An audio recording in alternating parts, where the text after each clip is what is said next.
Okay, the first mistake is you never draw picture. Okay, you never draw picture. All right, every single vectors question you have to draw a picture. Like they tell you perpendicular. Okay, then you draw like a line and a plane is perpendicular. Then you better draw a line, a plane, and then a perpendicular line. Also, I prefer it if the plane is in 3D, so you can train your visualization. You don't just draw a line when they say it's a plane. Draw a parallelogram, then visualize it in 3D. Oh, okay. It would be nicer. Yeah, okay, anyways, I'll get there when I reach the question. Okay, let's just go through some of the questions that you got wrong. So question 1 here, you got lucky. What you're trying to find in question 1? You're trying to find the point of intersection, right? So that means that you're supposed to have the generic equation of two different lines, and the other line OD, okay, it's supposed to be a point which it passes through origin plus mu times of 461, the direction vector. So you need a different variable mu here, okay, when it's intersection between two lines, if you remember the question. So over here, the resulting vector is not just 481, 461, sorry. It should be 4 mu, 6 mu, 1 mu. Okay? Oh, yeah. And also, whenever you got an equation equal a vector equal to a vector, you're supposed to compare component-wise. What does it mean? It means you compare first guy with second guy, first guy with first, second with second, third guy with third, which is what you did over here when the numbers are simpler. But later on, I think you got super confused. Then you compare first with first, second with second, and then you stop. You didn't compare the third with the third. Oh, because I thought like two equation can compare already. Oh, two equation can compare already. That's only if it's what we call linear equations. Linear means something like lambda here is power 1, lambda here power 1, lambda here power 1. The mu also power 1, power 1, power 1. But in the future, I think you did it in a different non-conventional way. That's why it resulted in what we in non-linear. It resulted in non-linear equations. So for example, you got lambda multiplied by mu equals to -3.5, which is like quite complicated. So I showed you, I think, okay, I'll reach that, then I talk about it. But you can solve the equation if you actually wrote down all three equations and do some substitution. You can solve one, but that method is not recommended. I'll reach there, but then I talk about it. Okay, that's the 1 point here. You forgot to put the mu. Next one, question 2. Okay, you interpreted your vector OD wrong. So error carry forward all the way. Okay, take a look. You never draw diagram. I draw for you already. Please, please, please. Don't just trust the diagram in the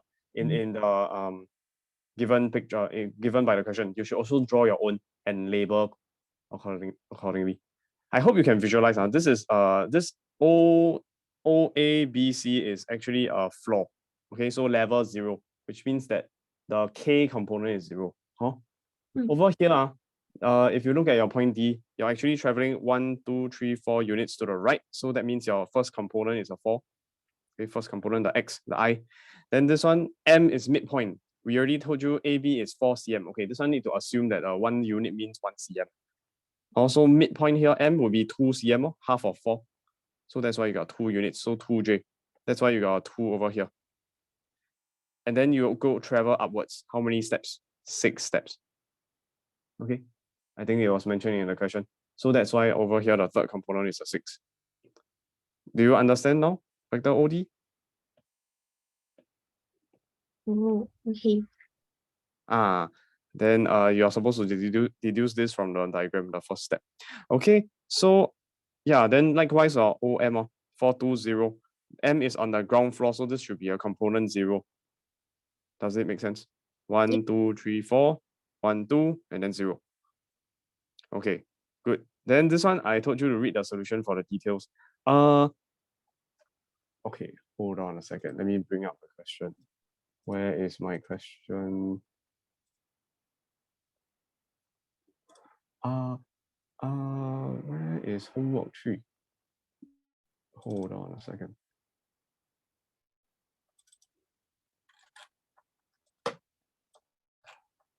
Okay, so for part 2, you want to find area of triangle OAL. Okay, I have to say first. These questions I give you are older. technically, if you look at the syllables, right, area of triangle and area of parallelogram is no longer in the syllable.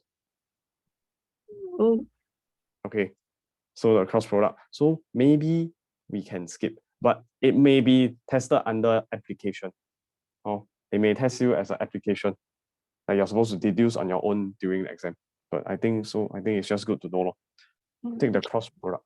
Yeah. So here I believe what happened is the vector OL wrong, right? So from the previous set. So that's why arrow carried forward. So it's wrong. Let me just bring you to the solution first. Hold on a second. I'll annotate the solution.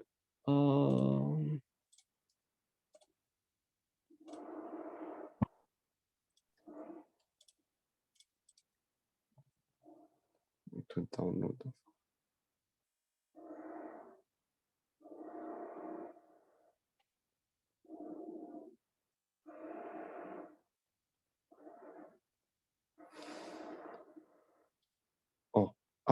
are you doing like extra homework in addition?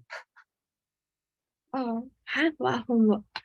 Like additional, questions. Because I saw you were asking me something about. Oh, yeah, I'm doing the topical TYS. Oh, okay, that's good. Okay, please do that. Hold on a second. I need to.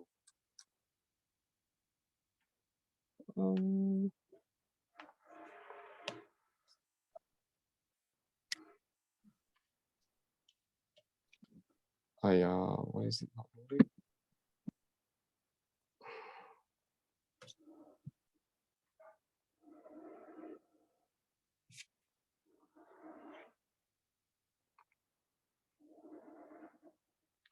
Okay, can you see? Nope. Oh, okay, can.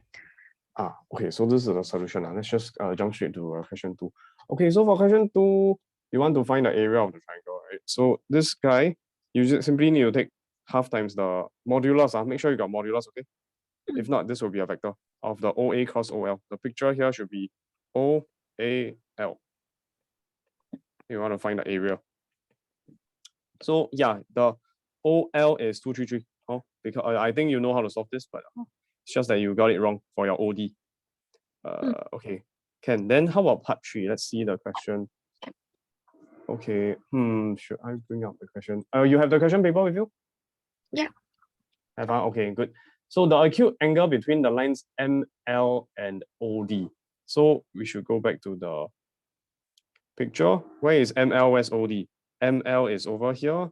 OD is over here. You should label on the diagram where's the point L. It will help you, right? Yeah. So what you need to do, you need to find the equation of the two lines and then you intersect them, right? Let's see what you did. I'm not sure why you find AB. Not very relevant. And also your OM here, I had a mistake. It shouldn't be a 4. I think I went through just now. Yeah. Then the arrow carried forward.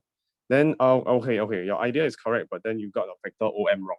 Or the vector OM is wrong. Yeah, so that's why you got arrow carried forward in finding your ML. Okay, this one is wrong. All right. Then in that case, I think you can get the same solution. Just read the solution. It should be okay. Here, 3 part 1. I think I'm very worried. Is there a misconception? You wrote down 1 plus lambda of vector OB equals to OA plus lambda OC, and you immediately conclude they're collinear. Oh, That's no, not good enough. I cannot find anything else to show. Okay, So okay. conclude. Okay. Yeah, just write something down during exam. But make sure you know this. If you want to find show collinear, you need to take 2 points, random 2 points. I like to pick A and B. Then I find the vector. I need to show that it's equal to K times of A here means you pick one of the 2 points you've already chosen. So I picked A and B. So I either put an A or put a B there. Can be on the left, can be on the right, doesn't matter. And then finally, I put down the 3rd point. You're supposed to show this. Are you aware of that? Yeah. This is just one example. I couldn't find it in this question. Okay. Can. Okay, at least you know this. That's the most important. Let's just see the solution. So what did they do? What they did is they showed that AC is equal to K times of AB. And what is K? K in this case, it has to be a constant, and the only constant they give us is lambda. So it has to involve lambda. In this case, the K is 1 plus lambda over lambda. Then over here, they use the notation with bolded line. B minus A. Take note that there should be tilde. You didn't put the tilde. Okay. Yeah. Or B and A. Okay, so yeah, AB is B minus A, AC is C minus A. But that means that we can now interpret what?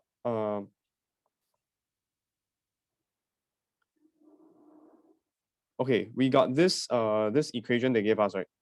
About mu equals to lambda minus 1, and then you got 2 plus mu times B equals to A plus lambda C. Yes. Then you can make C the subject. Okay, make C the subject. So what happens if you make C the subject is, let's see. If I paste it in the solution, this is the working. If you make C the subject, what will you get? 1 plus lambda times vector B minus away vector A, and you divide by lambda, which is actually exactly what they had over here. They were doing, this is what they were doing over here. Okay, 2 minus 1 becomes 1 plus lambda. Then they just have to substitute in. Okay, you just need to substitute the C here with this equation, and then you can show that it will be eventually this guy, 1 plus lambda over lambda times vector AB. Is that okay? Can I request for can I request for a 10-minute short break? Okay. Yes. Okay, let's resume. So yeah, do you need me to explain this part? No, this one can. This one okay? Can. Good. So just make sure you know how to you are supposed to substitute the vector C with something in terms of lambda A, B, and lambda A and B. Over here. Okay, next one. What's the question? Okay, question 2, part 3, find the acute angle. Okay, yeah, that is that the same question?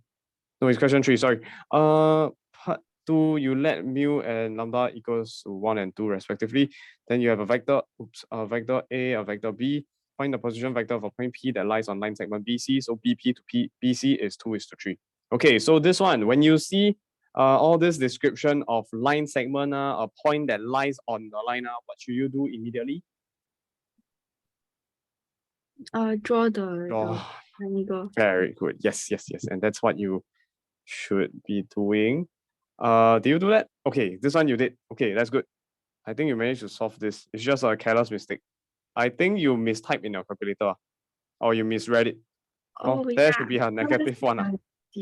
Yeah. I think it's because you overlap with the line here. So if you find it confusing, maybe it's better if you don't use line paper. Use blank paper. Okay. Okay. Yeah. Up to you. Okay, just don't be careless. There's a negative there. Okay, -6. Yeah. This one nothing. This one is error carry forward, I think. Oh yes. Here I noticed that for every point, you always label it as a position vector. That's not exactly accurate. You should actually present it as coordinates. Means this format. Open bracket, something, comma, something, comma, something, and then you close the bracket. Okay, that's a point. I think it will be less confusing. Because vector OP, do you know where's vector OP? Let's say point O is here. OP is actually here. So this is vector OP. Then sometimes you start using vector OP dot product with another vector and you equate it to 0, which means you are assuming they are perpendicular. But once you draw in the picture of vector OP, it's immediately obvious that your working is wrong. They are not perpendicular. Because sometimes you use the wrong vectors. You got the idea, but you're using the wrong input. You're using the wrong vector. Okay, let's see this one. I'm not sure why you have a negative there. I'm quite confused. Okay, this is the correct idea, but the wrong choice of BP. Okay, in that case, I won't go through this because BP, I think you know how to find. In details. Okay, how about part 4? Part 4, correct. Okay, good. Let's see this one. Question 5. Your diagram. Not so good because QS extend to T. You didn't draw for me a point T. Okay, let's bring up the question first in case you forgot. Question 4. Where is the pointy? They said pointy lies on QS extended. Okay, what does it mean? It means you have Q, then you have S, you extend to T. Does that make sense? Yeah. Extend to T. Yeah, so you have to draw T, yeah. You have to draw T. You didn't draw a T, yeah. Huh? And also, paper is quite cheap. Don't need to save so much space. You only read within 3 lines. I would recommend that you took out half the paper and just draw the diagram. Okay. So you have space to label all your numbers 1, 4, 5, and you won't get confused. All right. Okay. So I redrew the diagram over here for you already. Wait, where is it? Oh no. I just continued using the same diagram. I extended it on Q, S, and T, and then I label 1 to 4 because they told us about the ratio being 4:5, QS to QT, right? QS to QT 5. So that means it's 4:1. But in my diagram, it will be 4 here and 1 there. QST. Okay, then what else? Let's see. What do you do wrongly here? Okay, I think you got for part 1 and part 2, you got most of the idea, but there was some mistake. Oh, you forgot to answer the question. Right. The question is asking you to find the modulus of b minus 2a. Oh. But you only found for me b minus 2a dot with b minus 2a. What's that actually equal to? There's a formula. It's just b minus 2a. Square. Yes, correct. It's just the modulus square. So how do you find the modulus? One last step. You need to take the square root. Okay? But before you take the square root, you need to know you can convert into this modulus of b minus 2a square. Did you know that, this formula? I think I mentioned before, like it's a dot a is equal to modulus of a square. Yeah, I just forgot to answer the question. Yes, correct. Okay, then I move on. Part 3, okay. You forgot to put modulus. Just now I said already. The cross product will give you a vector. Here they're asking you for the area of a triangle. Then when you modulus, it will convert it back into a number. So here, after you substitute your OA and OP, you forgot to put down the modulus. Still need to copy down. Okay? Still need to copy down. Okay? If not, you cannot answer. And also now A cross B, you actually can evaluate what is A cross B. Do you remember this formula? Mod A mod B sine theta. Yeah. Unit vector. Of course, after you take the modulus with a unit vector, it will just become modulus of the first guy, modulus of the second guy. Modulus of n will just be 1. So that means you're left with modulus of mod A, modulus of mod B, and sine theta with modulus. Okay? And you already know the angle, 2 pi over 3. So you, modulus A and modulus B, you also know. So you can just solve the question already. Can simplify further. All right. That's part 3. Okay. Then any other mistakes? Let me see. Oh no, what's this? Part 3 wrong. You have a wrong interpretation. B part 3. Let me read the question again.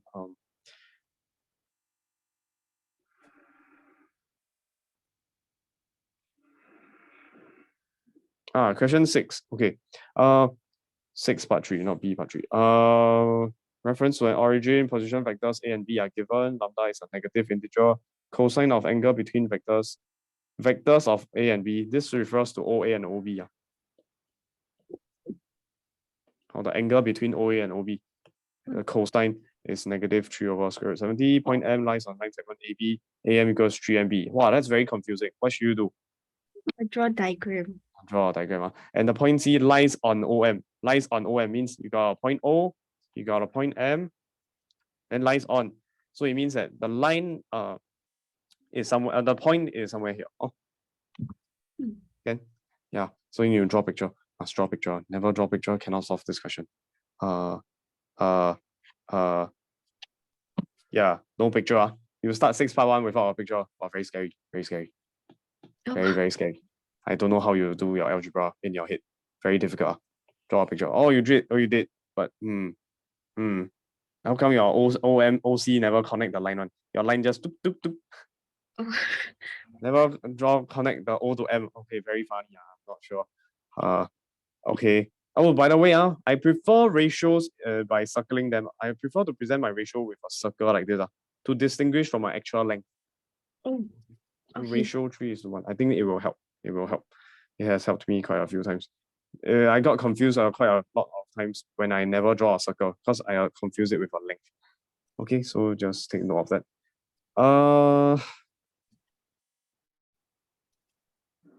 Here, wrong. It should be perpendicular distance from point C to AB. Okay, let's take a look at this question. Point P. P is equal to AC cos AB over mod AB. So what this really means is you must remember the cross here will tell you that it's what do you call it? The perpendicular distance. So that means that, okay, I don't annotate on the question, I'll annotate on the solution.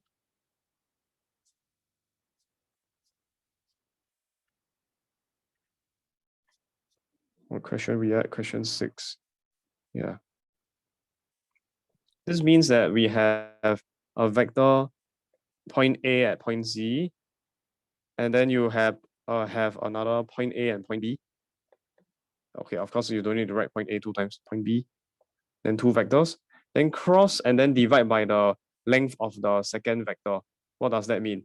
It's referring to this part over here. This guy, perpendicular distance. Okay. Yeah, not just length of projection. When you see cross, you think of perpendicular distance. When you see a dot, you should think of length of projection, the shadow. Okay. Yeah. Anyways, what do I need to go through? Let me see. What did you do wrongly? Okay, interpretation wrong. Okay, the rest is correct. Okay. Yeah, okay, it's okay. Also just a note on the handwriting. Here your 244. Just make sure you extend the fraction line a little bit. Okay, if not, you'll be confused with what do you call it? Whole number. Like mixed numbers. Okay, just handwriting. Anyways, moving on. Question 7. What's wrong? Correct formula, wrong input. Okay, you use the length of projection formula. I think you understand that you're supposed to use length of projection, but your picture here, this point here, point O is wrong. That's not a point O. Let's read the question first. Question 7 asks for length of projection of AB onto line L. The picture you should have in your head is a line L and then a vector AB in the air. Okay, so let's just go to the solution first. What you need is a line and then a point A, a point B, there's a vector. Length of projection means you have a torchlight on top. Then there's a shadow, so it's over here. Okay. Then how do you get length of projection? Actually, more generally, every time I start my diagram, maybe it's a bit misleading. Here I have like point O, then point A, and then a point B. They actually don't need to intersect at the same line, at the same point. Did you know that? You could have had, you could always separate them far away from each other. It's just a coincidence that and a convenience that they share the same point. They don't have to be in the same position. They don't have to have a point that's meeting each other. They just need to have a certain direction. Then you can find your length of projection already. Oh. Yes. So actually here, you just need to take your vector AB and a direction vector of the line L. Then after that, you use the formula. So they don't need a common point? No, they don't need. Oh, sorry, I didn't mention that. Okay. Okay. Sorry. Yeah, no, they do not need a common point. No. You are able to find the length of projection using the direction. Because you see, at the end of the day, we take A cross B, then we divide by B. Right?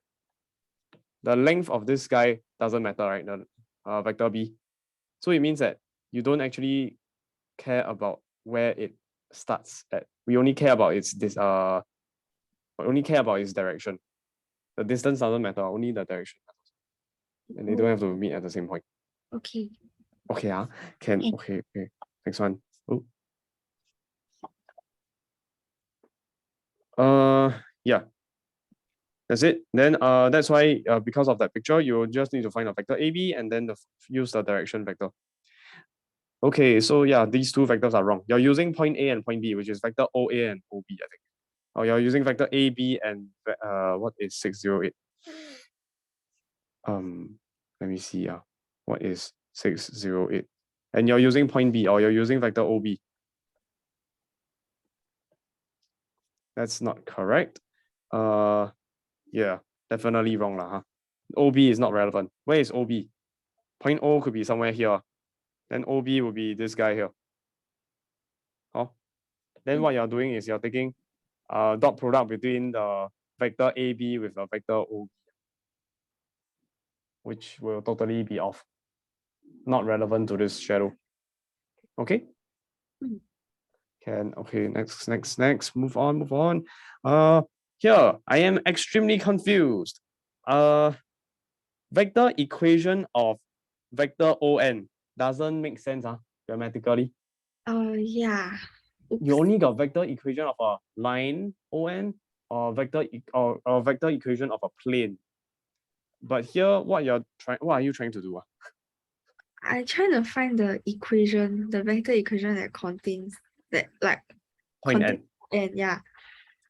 Oh, okay. So this is a question. This is a question. What again? Question 7. Okay. No, I don't think that's how you're supposed to do it, right? To find the foot of a perpendicular. You're supposed to start off by writing down the line L. Then after that, you just conclude that ON, since point N lies on the line L, you can just conclude vector ON equals to something. In this case, let me read the question again. Line L, they gave you OB plus lambda 2 minus 1, 1, correct? Question 7. Then what's vector OB? It's 608. So how come over here you never use 608? Then you wrote down OB on top. Then you use 1, negative 2, 4. Or do you misread the question? You misread, is it? 1, negative 2, 4 is actually OA. Which one? Question 7. I think I was Right? It lies on line L. Is that not it? But this one is for the shortest distance. Okay. Shortest distance. Yes. So it means you want to have a point A, you have a point N. Then currently you're trying to find a vector ON. Yeah. Vector ON, and since N is a point that lies on line L, we should just use the equation of line L, which is over here. OB plus lambda 2, negative 1, 1. What's vector OB? The 608. 608, right? So it should be a 608 plus some lambda 2 minus 1, 1. How come you use 1, negative 2, 4? That's point A. OA vector. Oh, because Wrong. I find the vector equation of line A and like I trying to find the intersection, which is N. The intersection, which is N. Okay, so you're trying to find the intersection between these two lines. Yeah, then I thought that one is N. Is that how I taught you to find the foot of a perpendicular? Intersection? I don't know the notes say. No. That one is a plane. That one is for plane equation. When you have the that one is from a point to a plane. Here is point to a line. Oh. Point to a line, you're just supposed to conclude that vector AN and direction vector of L, they are 90 degrees. Dot product equals 0. So what you did over here was to try to find simultaneous equation and find the intersection. That's wrong. That method only works for point, the foot of a perpendicular from a point to a plane. Okay, let me show you. If I can find it. Over here, foot of perpendicular from a given point to a plane. So what they did here is they found out the equation of the foot, OP plus lambda n, then they sub into the formula of the equation of the plane, simultaneous equations. Mm. Oh, that is for point to a plane. Here we are doing point to a line. Let me see what is the procedure I gave you from a point to a line, finding the foot. Over here, find perpendicular distance from point P to line L. Okay, actually it should be part 1 first, then after that part 2. So for part 1, finding foot, what did I do? I always have a point P, then I have a line L, then I take green with green. Can you see? Vector Pn with vector B, dot product equals 0. I'm making use of the fact that they're perpendicular. I'm not using simultaneous equations here. Oh, okay. Okay, so that's why, okay, misconception, please. This one is, you're making use of the fact that they are perpendicular, not using simultaneous equations. Yeah, maybe you should write that down. Point to a line versus point to a plane. The method is a bit different. Read carefully. Equals to 0. Equals to 0. Then let's see you're working. Do you write down equals to 0? Do you write down equals to 0 at all? Wait, I lost your worksheet. Here, okay. Don't have. I don't see any equals to 0 here. Dot product equals 0. Don't have. Oh, because I thought the method is correct. Okay. So please read carefully. Please read carefully. You read the question. Find the shortest distance from point A to a line L. Point and line. Then go and read the notes, which is the correct procedure. Okay. So you are confused with the procedure. For finding perpendicular distance from point to a plane. Different. This is a line, not plane. But I still use the vector equation of an. Where's vector an? Oh, where is it? Which one? Sorry. Like I use the. Do you know how to annotate? Yes. Well, I try. Use the mouse. Yeah, just click the annotate button. I think. That. Yes. Correct. Yes, vector an. Do you find vector an? Yeah, that's what I was finding. Oh, you mean this fellow, this whole thing? Yeah. That's not correctly. Vector an, if you really want to find it, you will need a direction vector. Let me use a different color because it's getting quite messy. I'll use purple color. Here is a direction vector of an, and then you need a point. Can you tell me what's the vector for this one? What's the vector? What's the direction vector that is parallel to an? Is it 2, -1, 1? No. No, right? Then you use 2, -1, 1, then you're wrong already. 2, -1, 1 is parallel to the original line L only. That's why this equation is wrong. Oh. You need to find a vector where it's parallel to an first. You can just take guess and check dot product with a 2, -1, 1. X, Y, like for example.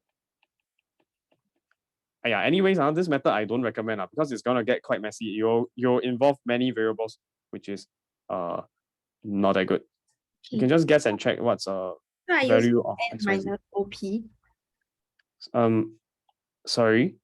Like I use this one, the equation ON, then minus OP, then dot product B. Minus OP, you mean OA, is it? Yeah. Yes, correct. Written over here already. You need the AN to be perpendicular to the line. Okay, let me zoom in. Okay, I'll remove your annotation. Do you know how to remove it yourself? Yes. That's a rubbish. Yeah, clear out. Okay, good.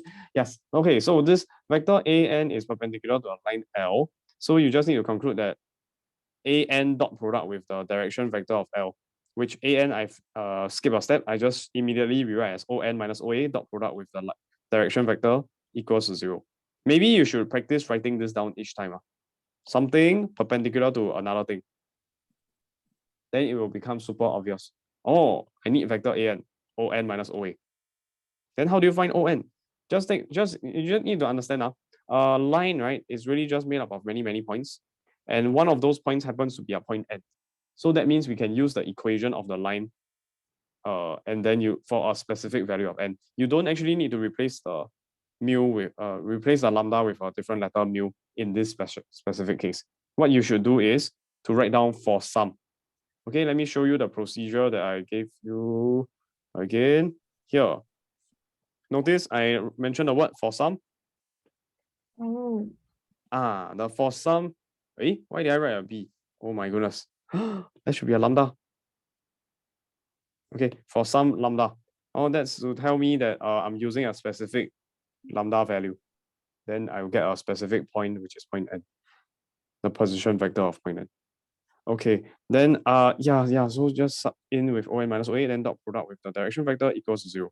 You already know OA, and ON is just the equation of the line. Sorry, it should be over here, this guy.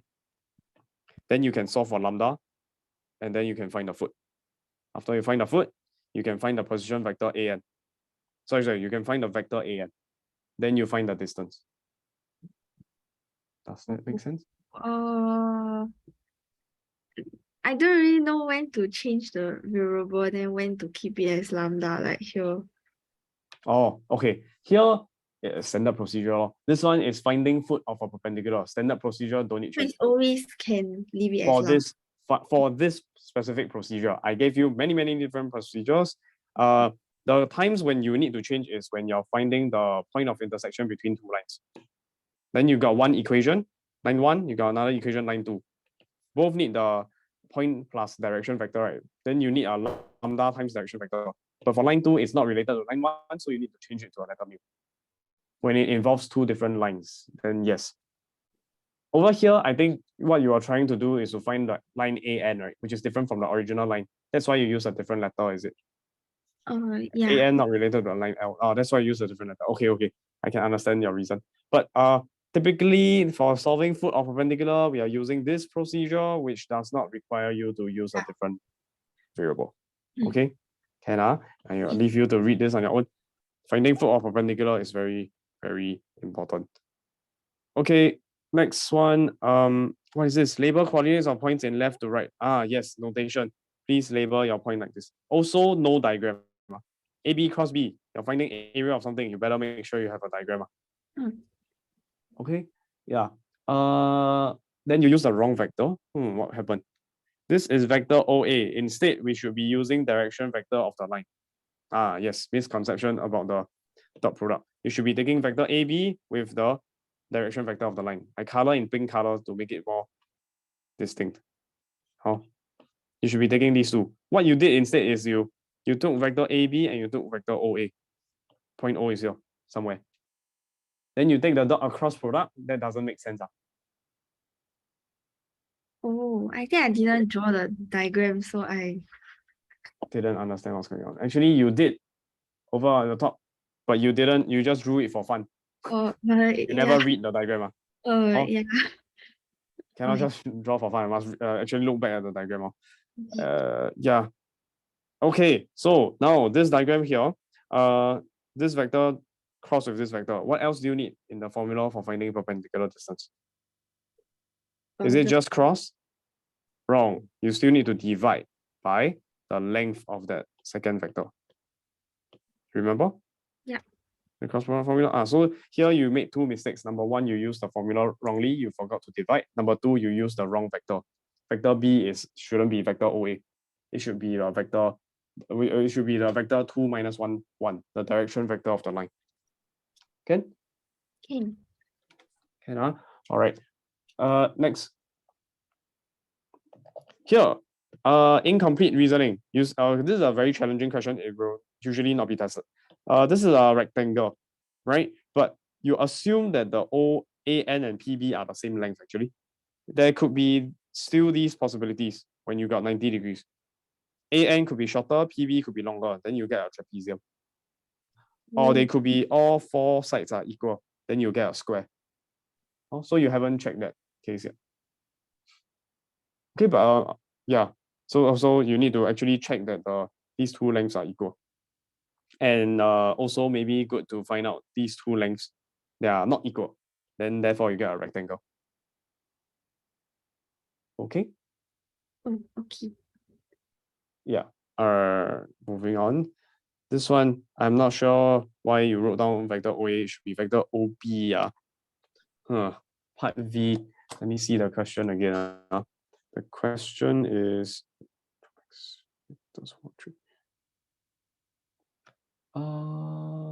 find vector OA cross with OB. The question told you OB, but you copied the question wrongly. I think so. Is it? Oh, yeah, I think so. OA cross OA. But then never mind. At least on the right hand side, when you fill in the numbers, you write in the correct vector OB. So it's still fine. Huh? Just don't be blah. Don't be so blah. This is vector OB. Yeah, then you just cross. This one standard procedure. I'm not gonna talk about it. You know how to do this. Okay, so actually in the question, in the solution, they gave different methods to solve the part 3 onwards. And this method 0, I just rewrite it for you. How to find the foot of the perpendicular. Oh, I already gave you the full solution here.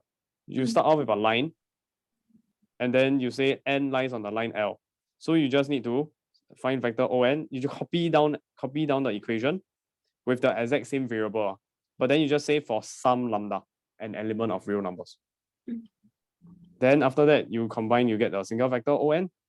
Next, you need to find the other perpendicular vector, which is vector an, which is n minus on minus oa. You can fill in the blanks, get this formula.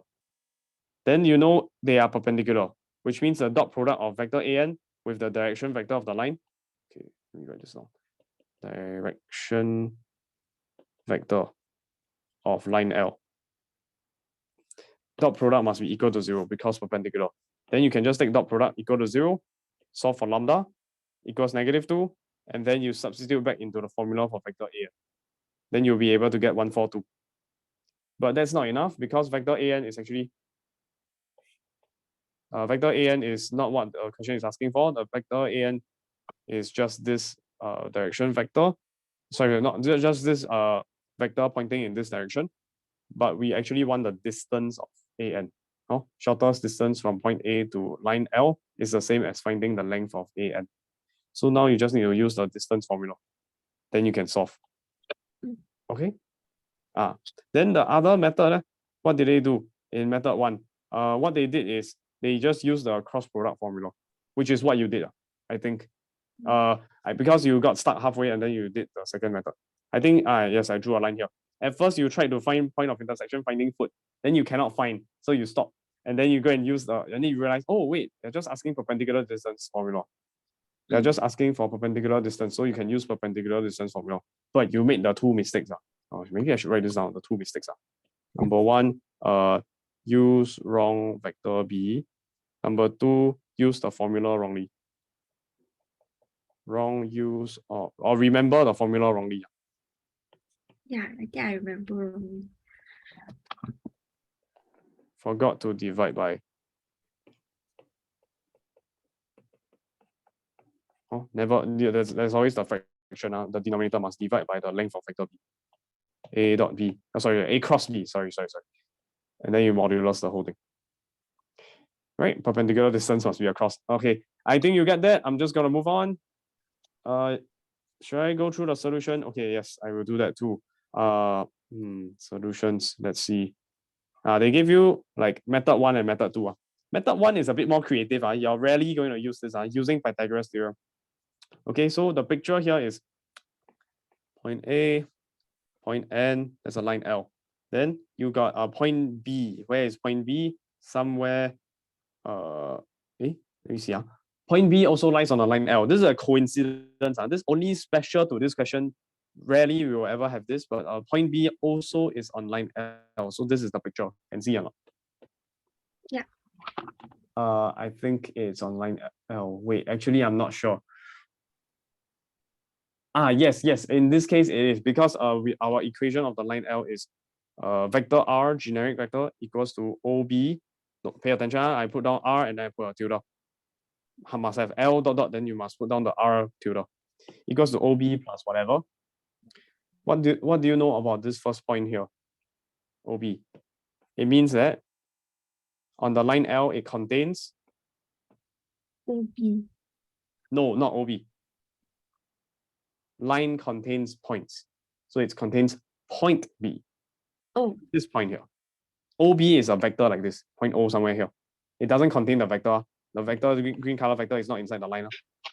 Only the point is inside the line. Okay, it contains point B. So yeah, that's B. It's just a pure coincidence. We managed to find a right-angled triangle. So we can actually use Pythagoras theorem to go and find our AN. This is very creative. You're rarely going to see this. Oh, that's method one.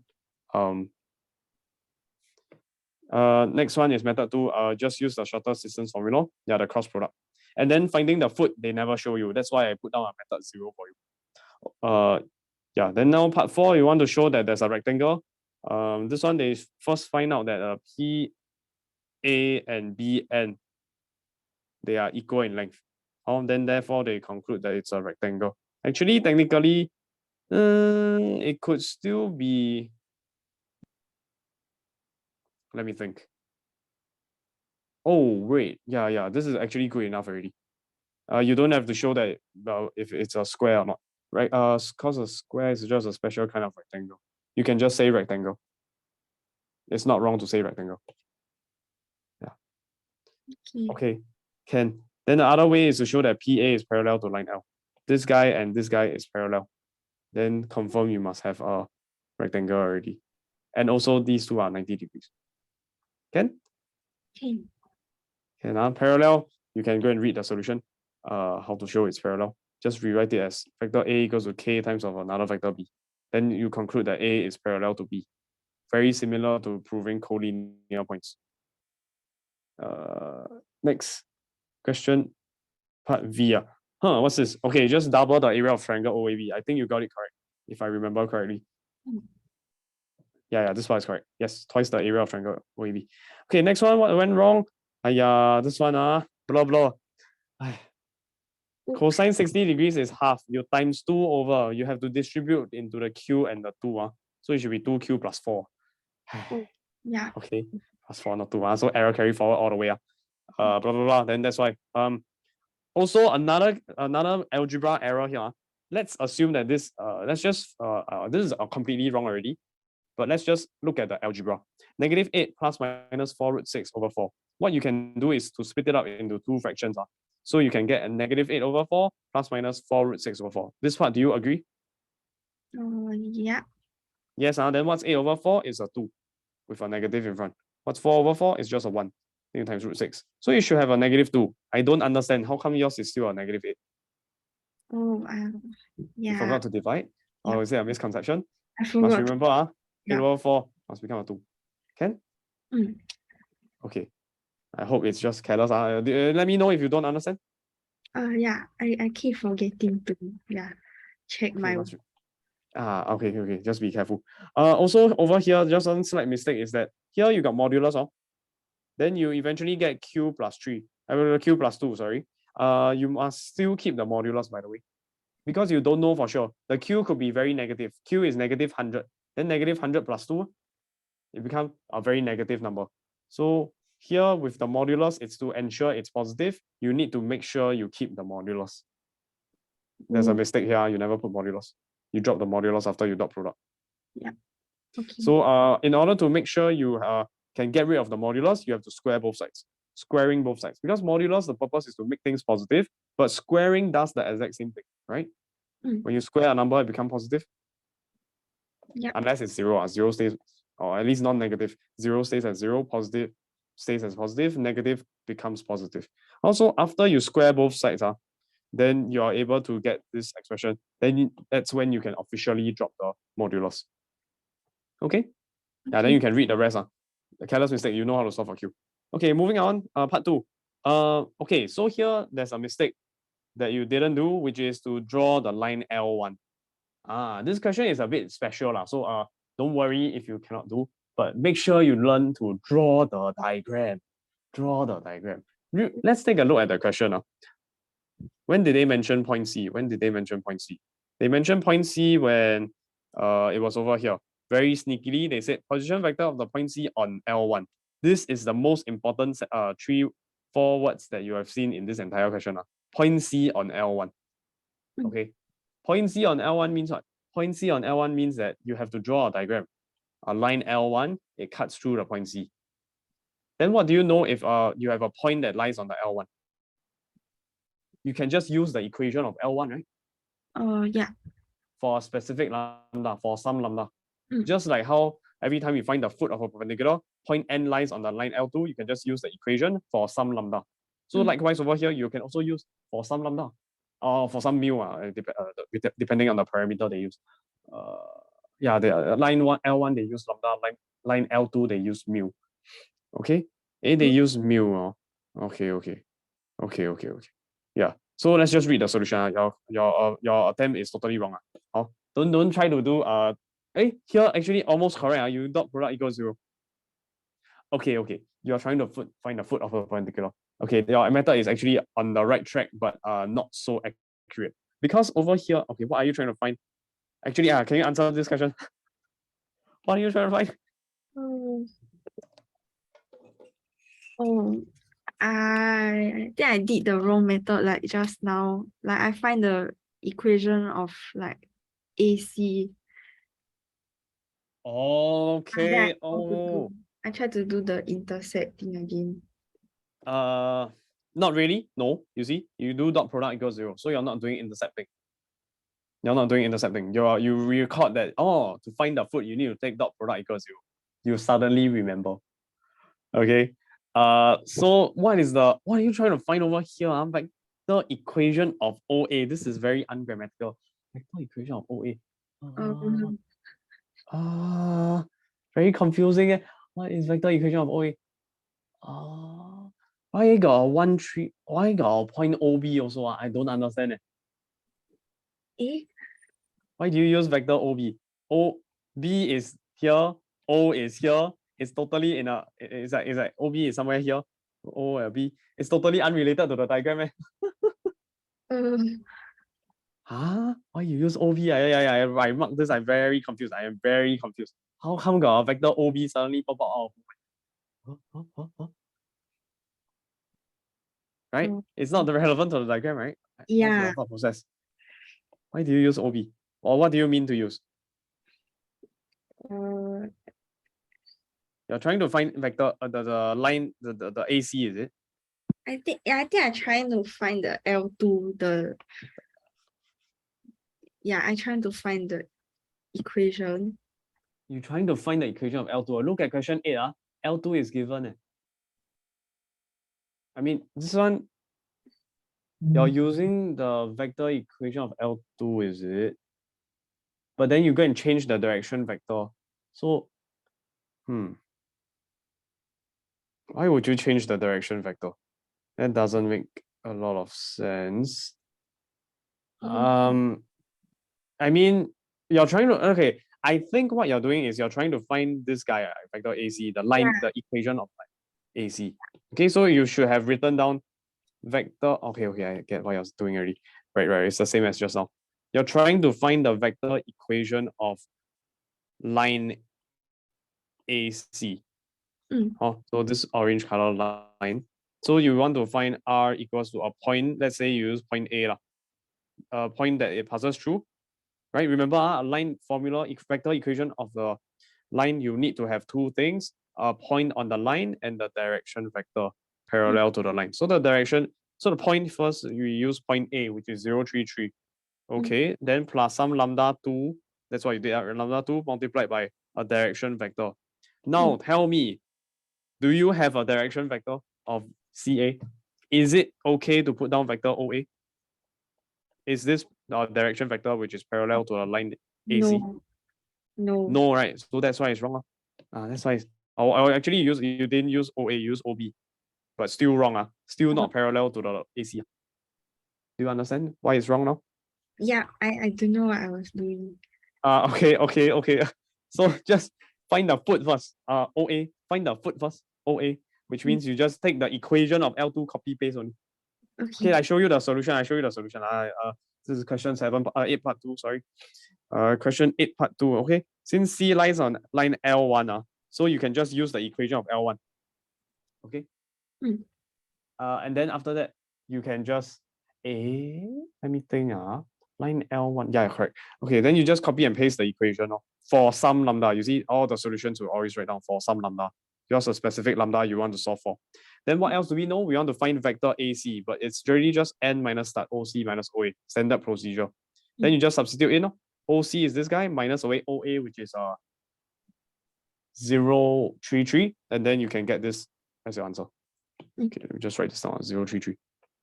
3J plus 3J plus 3K means there's an invisible 0I in front. Oh, this is your point A. Yeah, then after that, you are able to obtain this guy after taking OC minus OA. So what else? You know that they're perpendicular. Therefore, the dot product is 0. equals to 0. So I think your what you forgot is how to find vector AC. Please go and read again. Like go and read the homework number 1. It's the easiest example. How to find the foot of a perpendicular from a point to a line. Go and read again. You could answer it perfectly. I think you just forgot. Okay. Can then dot product equal to 0. Solve, get this, and then you get lambda equals -5. Do I need to go through this? Dot product? Can I know lambda equals -5? Then you can just sub back into the formula over here. Then you can solve for vector OC, which is what you have here. Find the foot found already. Right, find the position vector of the points. Such it's not really the foot. It's not really the foot. But here, sorry, right. C is not the foot. Are you confident of this? What's going on? Here, L1 got an equation and point C is on L1. That's why you can use the equation of L1. Yeah. Okay, now any point that is on the line, you can just use the equation of the line, but just write down the magic phrase for some lambda, an element of the real numbers, element of the set of all real numbers. Means it's just some number. Okay, that's part 2. Let's move on to part 3. Let T be any point on L1 if the area of triangle ABT is constant for any lambda. Find the value of Q. What do you do? Let me see. Do you get it right? Okay, this is totally wrong. Okay, do you need me to go through the solution? Can I think it's okay. I think it's okay. Okay, you can read the solution. Let me know if you got questions from the solution. Okay, from part 3. T lies on line L1. Oh, they didn't draw a diagram. Oh, that's not good. Okay, but basically here when they tell you that T lies on line L1, you can just use the equation of line L1. Then you see for some lambda, they just keep on doing the same trick for some lambda. Your point on the line, you just use the equation of the line, but for some lambda. They even recycle the lambda. So you need to know that the lambda in part 2 and the lambda in part 3 are not related. Just recycle. I think it's easier. Okay. Okay, that's 7 part 8 part 3. Let's move on to the next one. Oh my goodness, this is already 10:05. Okay, let's see. Question 9 part 1. What's wrong? Okay, vector equation 1. Okay. That's the equation of the plane. You found good. And part 2, anything? You found the plane. And then what happened? Okay, algebra error. This one very wasted. Okay, you got the equation right. Your concept is perfectly fine. Now you just need to solve for lambda, but you got confused by the correction tape. You got confused by the correction tape. It's 14 lambda plus 28, not plus 13. I don't know what you're doing. You did some careless error in the calculation. Should be plus 28, not 13. Careless. Okay, you got the idea. Almost. Yeah, then you got the idea. Just sub in the lambda should be with you should be replacing lambda with -2. All right.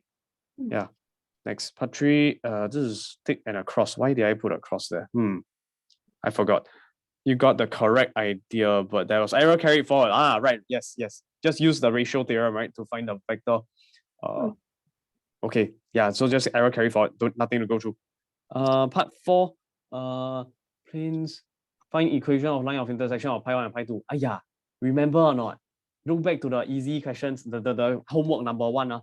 Equation of line of intersection of two equations. Two equation of plane pi 1 and pi 2, and it's in Cartesian form. What are you supposed to do? What are you supposed to do? Let me find the questions. I don't have the question. Wait a minute. Let me share the homework 1.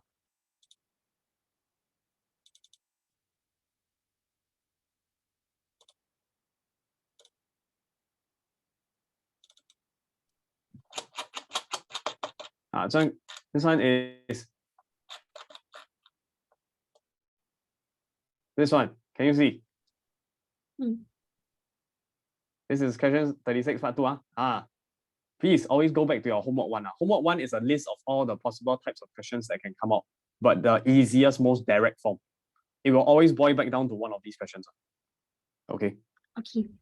Yeah, you must see a question, then see, I do before question 36, part 2. Find vector equation of line of intersection. Do you remember what you're supposed to do? Like sub in.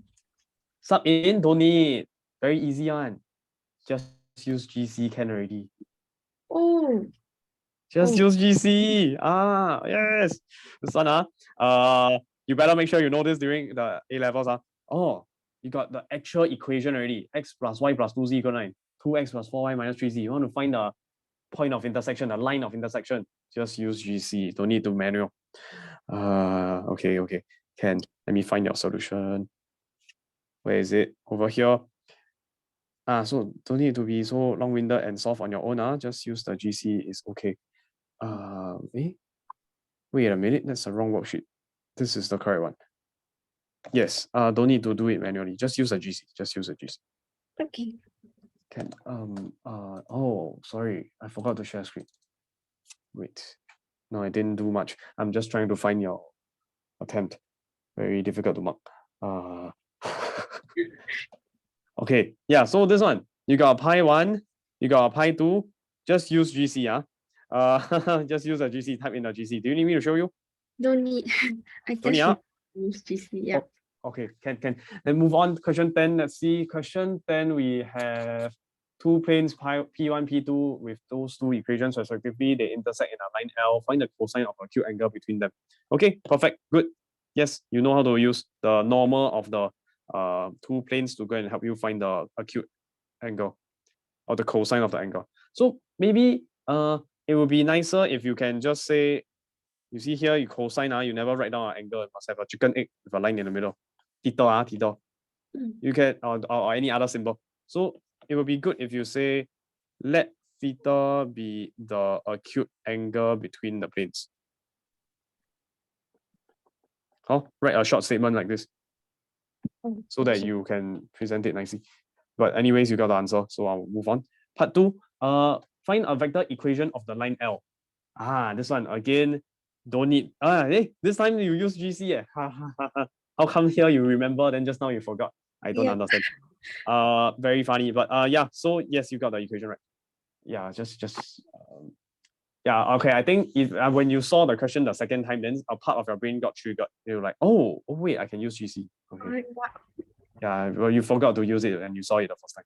So don't blah blah. 11. Let's move on. Question 11, relative to the origin O2 points A and B have those position vectors. Plane pi has equation whatever. If the plane pi cuts a line segment AB in the ratio, cut a line segment straight away, you must draw diagram. Draw diagram. Your diagram is a bit funny. So over here, I think the reason is you're using too little space and also you're using a vector form, so no space. It would be nicer if you just either you don't label, or if you label, you make sure there's enough space. Like for example, 1, 1, 2. Sorry. 3, 5, 6. Draw a diagram, and then you make sure you got a label like this. You see, when you draw the vector and then you write a 3 here, I'm very afraid that you may draw the 1 and 3 too close and you accidentally misread it as 13. Very scary. Also, it would be nicer if you circle the ratio. Circle, then you can confirm it is a ratio, not related to the numbers. That's my pattern, that's my style. But you can follow if you want. If you find it confusing, then don't just draw a number. I prefer to draw a circle. Okay, then what happened? Why you circle? Find a relation between lambda and mu. Okay, I think I should just go straight to the solution for this one. Let's see the solution.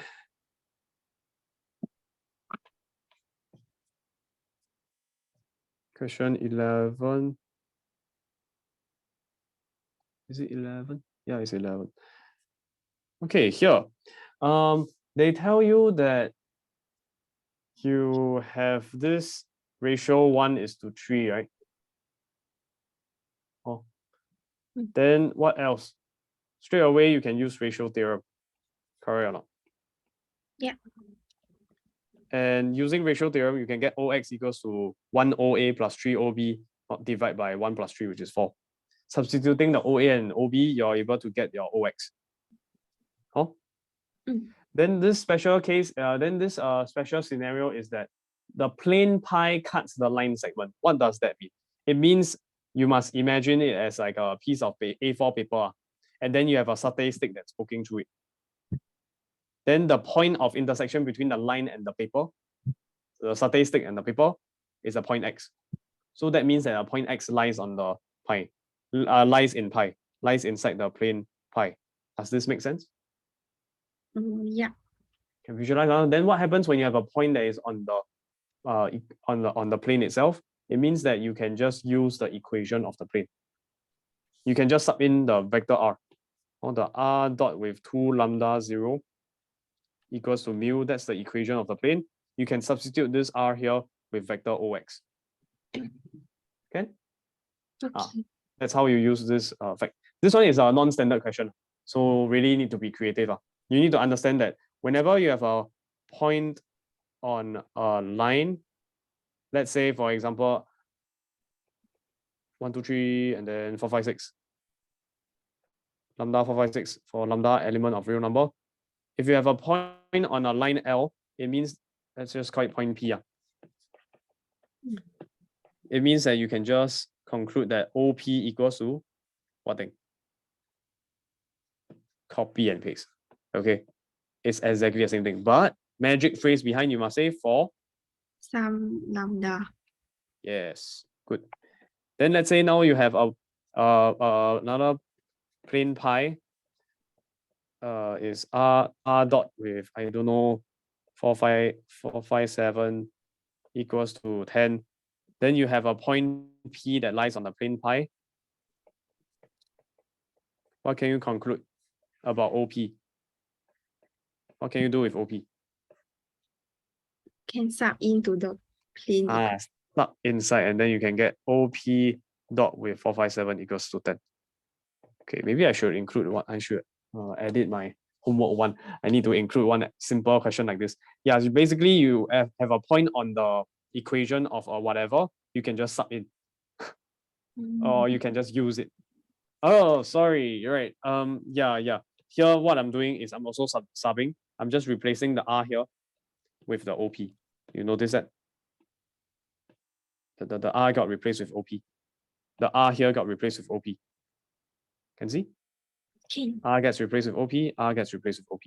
Yeah, so that's what you're doing here. R gets replaced with OP, the X replace the R here, and then you can dot product, you'll get 5 plus 4 lambda equals to mu. That's the relationship. Part A. Is this clear? Yeah. Okay, part B. If instead the plane pi contains the line AB, so you have to scrap this diagram already. If instead, you see the keyword if, if means that you are supposing, pretending, imagining that it exists. But now, when we move on to part B, this imaginary world disappears. We imagine a second different world. They say that the plane pi now contains the line AB. So you have to draw a different diagram. So I think I already drew it on your question. Okay, never mind, I just draw again. So you got a plane, got a point A on the line, you got a point B on the line, then you have a line connecting A to B. It sits inside the plane. Does that make sense? Yeah. Yeah, line AB. Then you want to find the values of lambda and mu. So this time the points are now on the plane. So we can now sub in the OA into my equation of plane, sub in my OB into equation of the plane. Just keep that in mind. But for now, how we do it is first we find the vector AB, OB minus OA. This part okay? Yeah. Okay, good. Then next they tell you that plane pi it contains a line AB. So the special conclusion you can make is that the plane pi is parallel to AB. Can you see that? Yeah. You're sitting on the plane, of course you are parallel to the plane. So you will not be able to deduce this if you never draw diagram. So please draw diagram. Okay? You didn't draw diagram for this question. Yeah. Okay. Oh, please make sure when you say contains a line AB, you don't just blah blah and use algebra all the way. Must draw a picture and you'll understand. They are parallel. Oh, so what can you conclude? What can you conclude is that the vector AB, if you dot product with the normal of the line, what happens? Where's my normal? It's over here. Right, the normal is the 2 lambda 0. What happens? They are perpendicular. Yes, then dot product must be equal to 0, because normal is perpendicular to, no space. Normal is now perpendicular to the vector AB.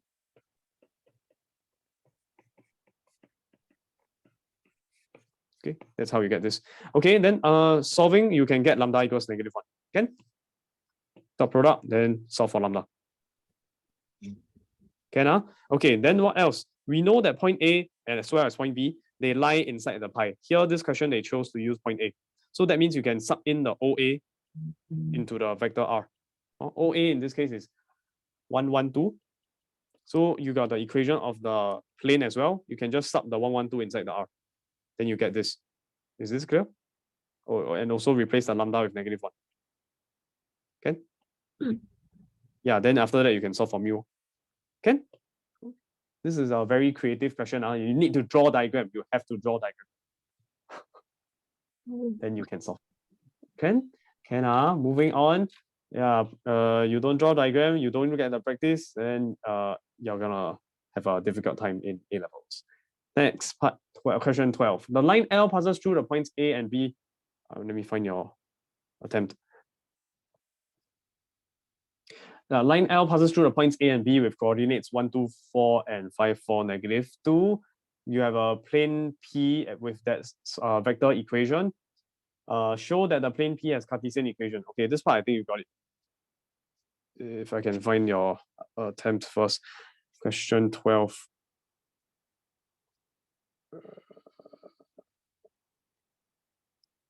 Are we at question 12 already? Where are we now?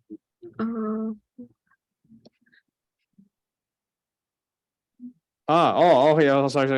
It looks like a B to me. Okay, sorry. Yeah, 12. Okay, yes. 12 part 1. Okay, yes, you got the equation. Good. Oh, by the way, take note that the equation of a plane, right? You can use any normal you like. Any normal you like. So in the if you look at the answer key, they use 3, -1, 2 instead of -21, 7, -14. It's perfectly fine because it is parallel. Just need a normal vector. The direction is more important. The magnitude doesn't. Is that clear? So do I need to factorize or never mind? No need. Optional. Oh, I draw bracket. Okay, optional. Don't need. Your method is perfectly fine. It's correct. Okay. Because because eventually you see once you reach this equation, you have to divide by -7. Do you see that? Yeah. That's why they had to. That's why they were smarter the solution. They decide to factorize -7 straight away, so they don't have to deal with such big numbers. Oh, -119. But it doesn't matter if you can handle it. This is extra. Okay, moving on. Part 2. Use the formula wrongly. Here, you see, you copy, you put down n. Then I get very irritated already because the actual formula has a cap. If you look at the formula I give you, got a cap. What does cap mean? The vector. What vector? The unit vector. Unit vector means length 1. What do you have to do to get it to be length 1? Divide by the magnitude. The magnitude. So that's the missing step. Okay, so just now I already talked about it. So of course, since you forgot just now, it means you also don't remember now. Yeah, just make sure you divide. You use the formula wrongly.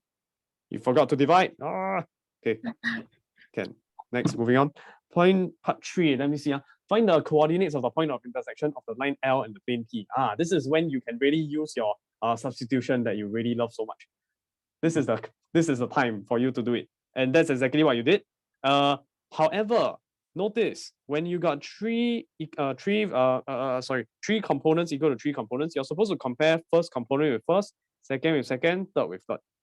What you did over here was you only used 2 equations, which is not so good. Not so good. Because you see over here, can you see how many variables you have? 2. 3. Wrong. 3. Lambda 1 is different from lambda. So you actually got 3 unknowns. You actually need to use all 3 equations. Okay? So I finally get why you only use 2 already. You assume that there's only 2 because you got confused between lambda 1 and lambda. You assume that they are the same. I think so. I suspect that's the case. They are actually different. You assume that there's only a lambda and mu 2 unknowns. Wrong. You got a lambda 1. So what you realize is I already tried to solve it for you. You can actually solve it. Your method is correct. However, this is not the recommended standard way to do it because it's very long-winded. You see, you solve a simultaneous equation, blah, blah, blah. And then you still need to make sure you get the correct value, lambda 1. Then you substitute into the line AB. Then you can get your vector OX. Then after that, you can conclude what's your coordinates of X. So another way to do this would be what is in the answer key. You convert the equation of the plane into the dot product form. Let me find the solution. Where is the solution? Yeah, here. What they did is they converted it into the vector product form. No. Sorry. Let me see. Where's the equation of the plane? Oh, okay. In part 1, they did it. Part 1, they concluded that the equation of the plane P is just r dot 3 negative 1 2 equals to 17. Okay, they use the equation of the plane.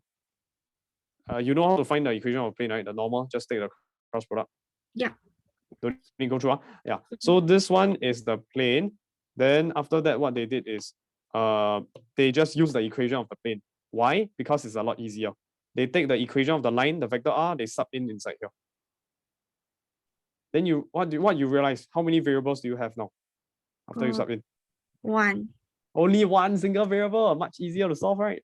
Then you solve already. Then you can substitute that value back inside the equation. Then you can solve for your point of intersection. Oh, by the way, it will be strongly recommended for you to let any letter, just use a letter, be the point of intersection. Please write this down. If not, you will you will struggle with presenting your answer. Okay. Let a certain point be the point of intersection. Here in my answer, I use X, but they use M. Okay, take note. Use the vector equation of the plane. It will make your life easier, make it happier, less variables to solve. Clear? Okay. Can Okay, next, part 3. Find the coordinates of the point. Oh, no, this was part 3. Part 4. Find the acute angle between line L and P. Very simple. Just use the cosine formula. Right? Use the cosine formula. Right? No. No, why? Draw a picture and you will know why. No picture, very angry. You're supposed to find I thought 10, but it's like 90 degrees minus. minus theta, right? Exactly. But then you didn't go and do the last step to go and find the theta. This is 90 minus theta, right? But you still need to take the 180 minus away 90 minus theta minus 90. You know what I'm saying? You're off by a certain manipulation. Okay. The other way is to, and by the way, you should label a theta here and say let theta be ...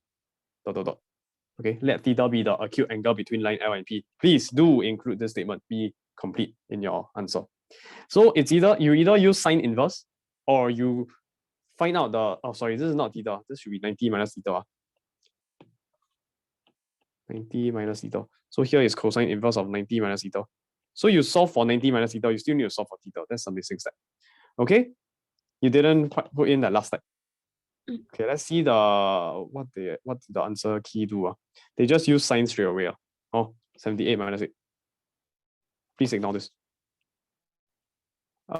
Okay, I'll leave that to you to work out this one. I think you understand. Moving on, part V. Part V is find the perpendicular distance from point B to P. Did you get it right? Yes, you got it right. Okay, then nothing to go through. Good. So this one, what you realize is when you're trying to find the foot end, you did it correctly. You really need to sub in into the formula of the equation of the plane. Take this, sub in. No, sorry. Take this, then you sub in. Yeah, you just use the equation of the plane and then you sub in. Okay, so it means that you are confident with finding out the foot of a perpendicular from a point P to a plane, but you are confused when it comes to a line, the simpler case, which is a bit funny. You know how to deal with the complicated plane, but you forgot how to deal with the line. Please go and learn now, go and revise. Okay. Moving on.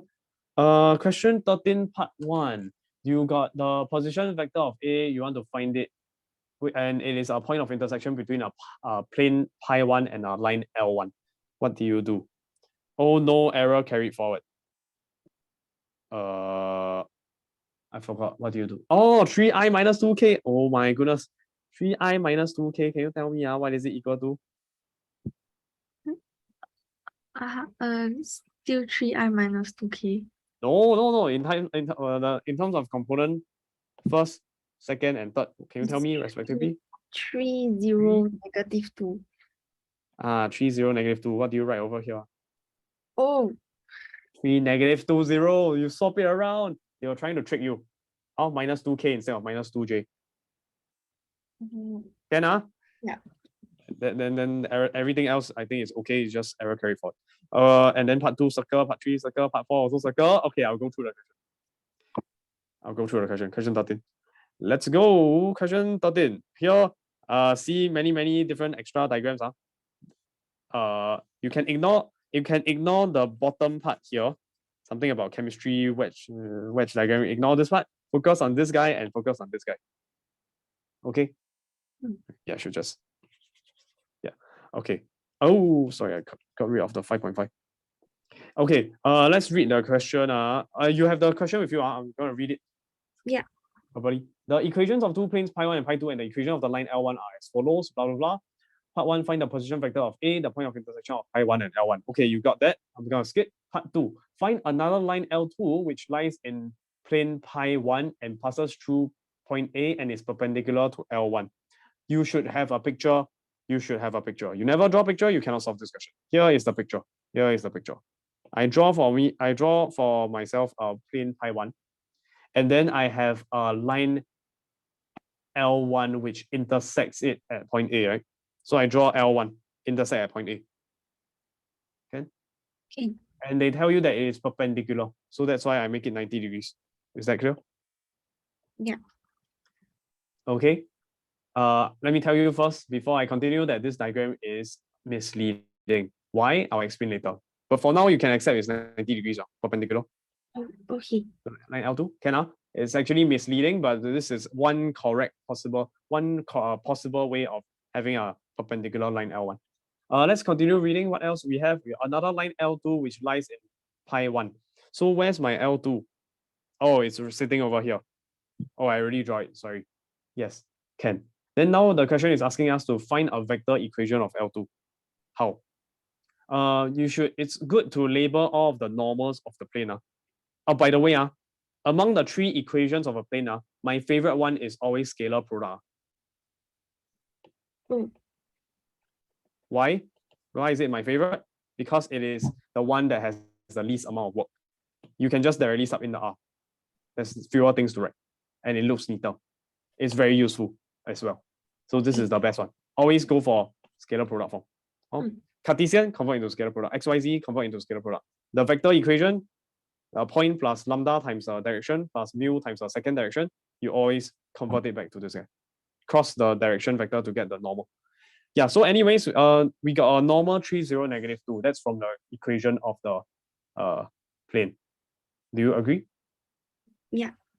Can actually, let me just double confirm. Hold on a second. Why is it 3, 0, negative 2? That is a little bit funny.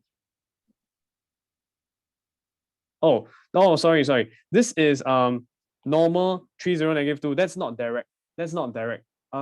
We are actually having a normal 2, negative 5, 2 from the equation. 2x minus 5y plus 2z equals to 2. Then you can get your normal 2, negative 5, 2. This part, okay? This is pi1. Yeah. So 2, negative 5, 2 should be the obvious one. This one, not so obvious. Why did I conclude that the normal is also 3, 0, negative 2? Why? Where do you get 3, 0, negative 2 from? Read the equation. Pi1, pi2, or L1? The L1. From L1. From L1, there's the lambda times 3i minus 2k, which is the 3, 0, negative 2. What do we know about that direction vector? It must be P. Perpendicular. No, relative to the line L1. Oh, it's parallel. Parallel, right? That's the direction vector. The 3i minus 2k is parallel to L1. But because I draw the picture already, it is perpendicular to the line L2, which is on the plane. Therefore, this direction vector is also the normal. Okay, maybe I shouldn't start off by saying, I should say that it implies that normal is equals to 3, 0, -2 as well. Also, now we have managed to find two different versions of normals for the plane. The first one is the direction vector of L1. The second one is the direction vector. Sorry, the second one is originally given by the question. Why is this useful? Because take a look. What you have over here is two parallel vectors. Can you see? Yeah. Okay, but yeah, parallel vectors, which means they are sitting on the same plane. So do you remember this diagram about cross product? The right hand rule? Yeah. The key idea here is that whenever you got two vectors on the same plane, actually any two vectors will always be on the same plane. You can cross product them, then you can get a perpendicular vector, correct? Correct. Then over here, you also got two vectors that are parallel. Then if you try to cross them, do you think, okay, sorry. What you notice from this diagram is that if you try to cross them, or they are parallel, right? Will you be able to get a perpendicular vector? Cannot. Okay. If what this means is if my vector B is actually parallel to the vector A, can I get that perpendicular vector? Cannot. Cannot, right? And that is a misconception from my diagram. Can you tell? Because here, I think here I put question mark. It's actually this is not the only case where the two vectors are parallel. There is also this case here, the more complicated version of the diagram. Okay, let's just look at both at the same time. We got L2 is over here. You got the plane on the floor here. And then you have a L1 that's perpendicular. Perpendicular doesn't mean it has to be vertical. You can imagine it's slant nearer towards you. Can you imagine? I drew a few boxes here to help you to see the 3D. Yeah. Basically, you are tilting it towards you. Maybe I should demonstrate this in real life. Hold on a second. Wait. Unprepared. Sorry. Okay, let's see if I can just change this.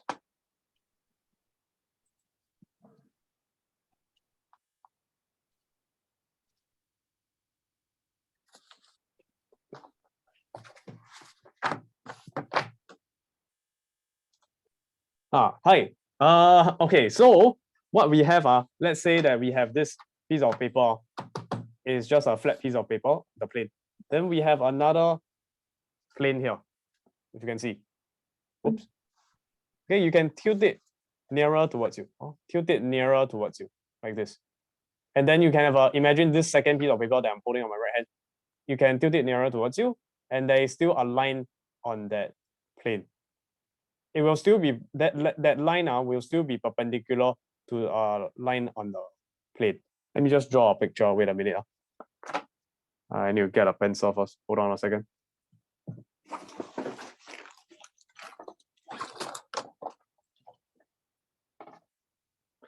Yes. So let's say that on the plane we have this line here.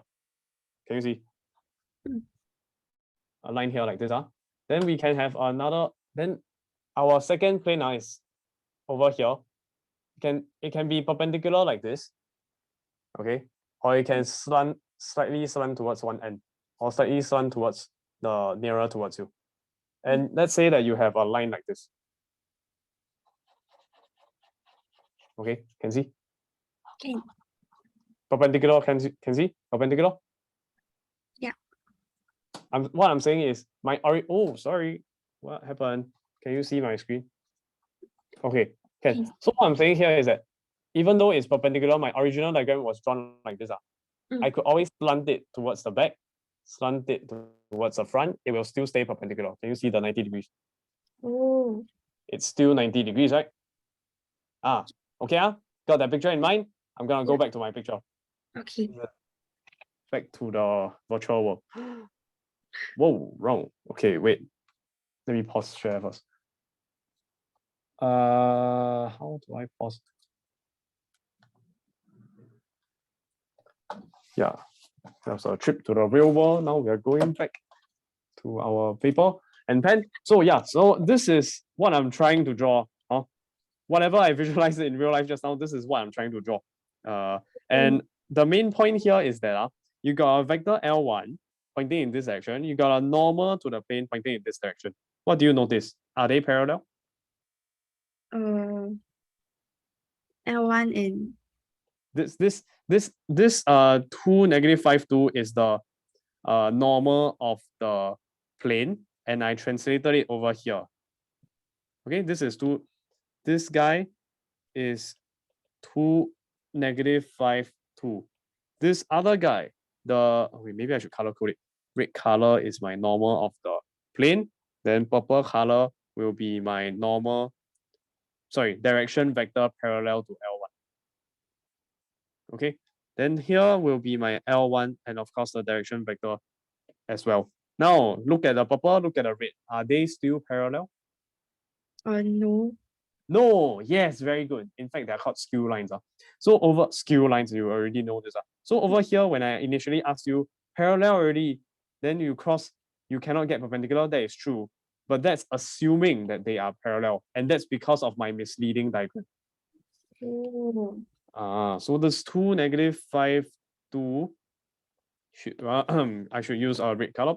Sorry. This 2, -5, 2, which is my normal,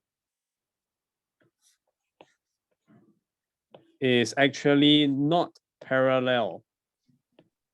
Is not parallel. Okay, maybe I should write a bit more. What is this n tilde? It is the normal of perpendicular. The normal of the plane. It is actually not parallel to the direction vector 3, 0, -2 of the line. Okay, they are not parallel. My diagram here is one possible way of having L1 and L2 being perpendicular, and it misleadingly leads you to the conclusion that these two vectors are parallel, when in actual fact they are skew lines. Sort of, they are not parallel. But how do I conclude that it's not parallel? Do I have to say in the answer? You can prove it. Technically you should. You should. But I don't think it's necessary. I think drawing the picture is good enough. Okay. Here you can see, if you want it to be parallel, it will become k times of 2, -5, 2. Is that true? Can you solve for k? No. You'll get a contradiction. You get 3 equals to 2k, 0 equals to -5k. Straight away, I don't even need the last one. I'll just write down for fun. -2 equals to k times 2. The second equation, you'll get k equal to 0. First equation, you'll get k equals to 1.5. Third equation, you get k equals to -1. 3 different values of k for 3 different equations. Definitely not correct. Okay. Inconsistent. So therefore, they are not parallel. You can prove it, but I don't think it's necessary. Okay. Knowing that you can cross them to get the okay. So now that we know that they are not parallel, we can safely cross them. Take the cross product, and then we can get a normal. Can you see where is the resulting normal? What direction is pointing at?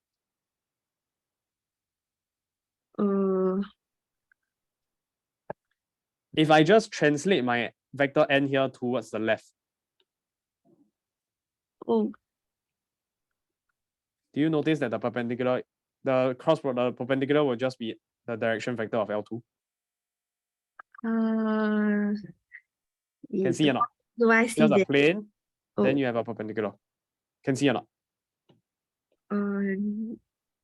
Not really? Not really. Okay, wait. Let me prepare my diagram in real life again. How do I do this? Let me think. I'm trying to visualize this. I need 4 hands. How do I do this? Let me think. Wait a minute. I need you to see this. If I bend it here, and then I got that plane, and now I want perpendicular. Okay, I got it. Yes. Let me change my screen. Hold on a second.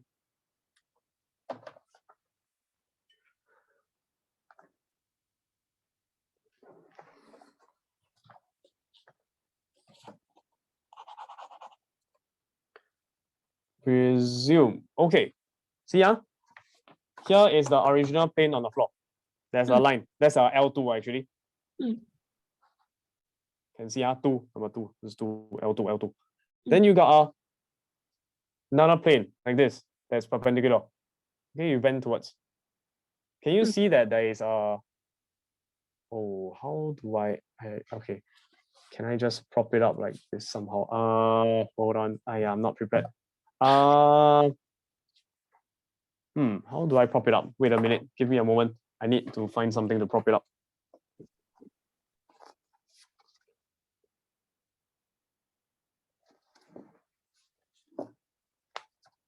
Okay. Okay, like this.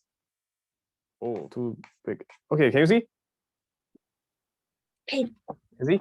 Can L2, then there's a plane. Here I tilted it backwards because due to reality constraints, I have to tilt it backwards.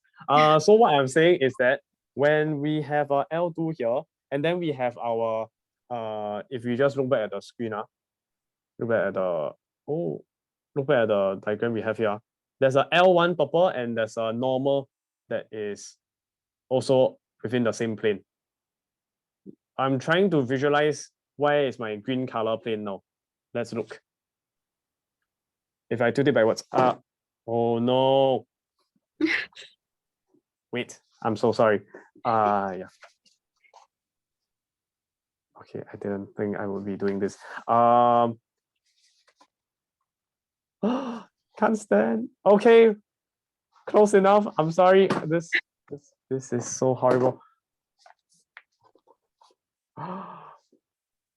Please stand. Oh my goodness.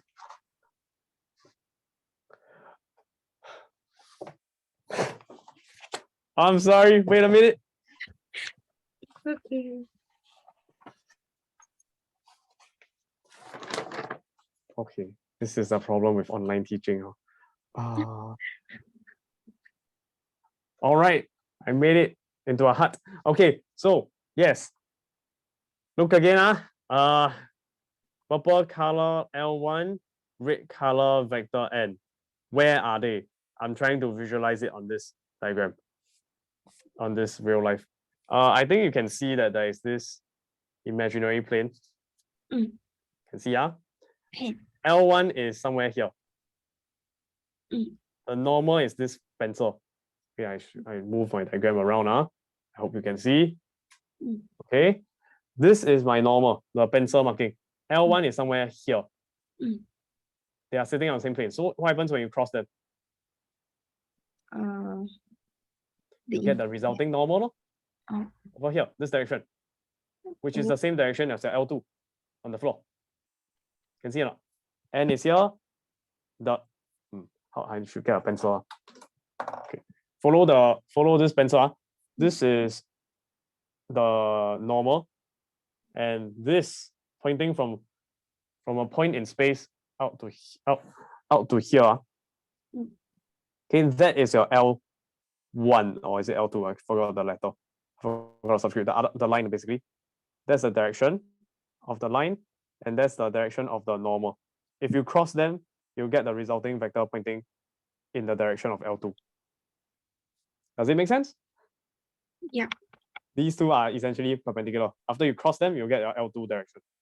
Okay, that's what you need to visualize. If not, you cannot solve this question. So draw diagram. That's our main conclusion of the day. Please draw diagram. Okay. So now that you have, and actually, I think you can see now, L1 and N actually are both sitting on the same green plane. So if you cross them, you will just get the direction vector of L2. Okay, that's exactly what the question did. They took the cross product, they got -10, -10, -15. Do you need me to show you cross product? Don't need.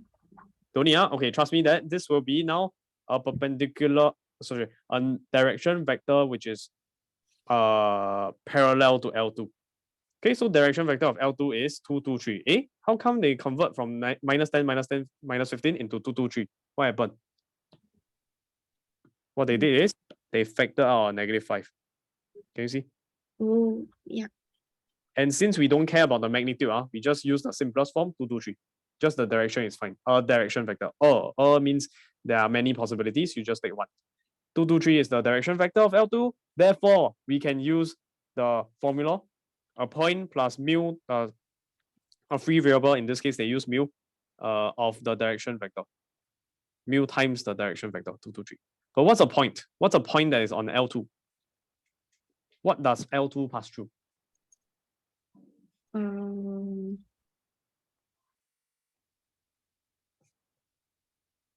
A. Yes, point A, exactly. Where's it? Yeah, line L2 passes through point A. So that means we can use the coordinates of point A. What's the coordinates of point A? We have to look back at part 1. Question 13, part 1. Right? 13, part 1? Yeah. Which is here, 29, 4, -18, which is what we do here. Okay? Then yay, we got our equation of line L2 answer. Is that clear? Yeah. So the moral of the story is draw a diagram. Draw a diagram. Then you will be able to answer this. Okay, then now part 3. Let's see what is part 3 asking. Part 3, find the plane pi 3. Okay, technically this may be outside of syllabus, but I feel that this question is actually not still can be answered because they are asking you for the interaction between pi 1 and pi 3, which is between two planes. What is outside of your syllabus is the interaction between 3 planes. Here is just between pi 1 and pi 3, which is still 2 planes. So you are now requested to find acute angle between pi 1 and pi 3. How? They tell you that pi 3 it contains lines L1 and L2. So what do you need in order to find? But let's just ignore this for now. Let's just focus on the main conclusion. How do you find the angle between 2 planes? The normal, the cosine negative, then the normal vectors. The dot product then over the modulus. That's the length of projection. No. Oh, wait. Sorry, modulus of each of them. Yeah. Correct. Okay. Yes. Then the key word I'm trying to get from you, is it cosine theta or sine theta? Cosine. Yes, it's cosine for the angle between planes. Only for angle between a line and a plane, then it will be sine. But just draw a diagram and it will be obvious. So I just draw a quick diagram for you. This is my standard diagram I always go to. Normal here, normal here. There's an angle over here. Can you see that it's the same as this angle here? Oh, yeah. Can therefore we conclude that we can actually just find the angle between the normals. Acute angle means what? Like less than 90. Correct. Then in terms of the formula, when you got cosine theta, you got n1 dot n2 over mod n1 mod n2. What do you need to do? Must put modulus over here. Must have modulus over there. Okay, to make sure it's acute. Because the n1 dot n2 could be negative.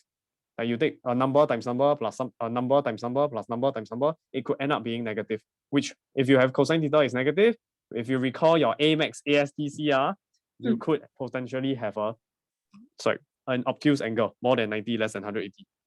So you need to take the modulus to get the acute angle. So now that we know that plane pi 3 contains line L1 and L2, how can we use that information to help us to find the normal of the plane pi 3 and the normal of the plane pi 1? Right? We need to find the normal of these two fellows. Let's just call it N1 and N3.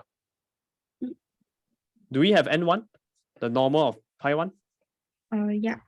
Yes, it's 2, -5, 2. So this one settled. 50% of the work done. The next 50%, you need N3, the normal of plane pi 3.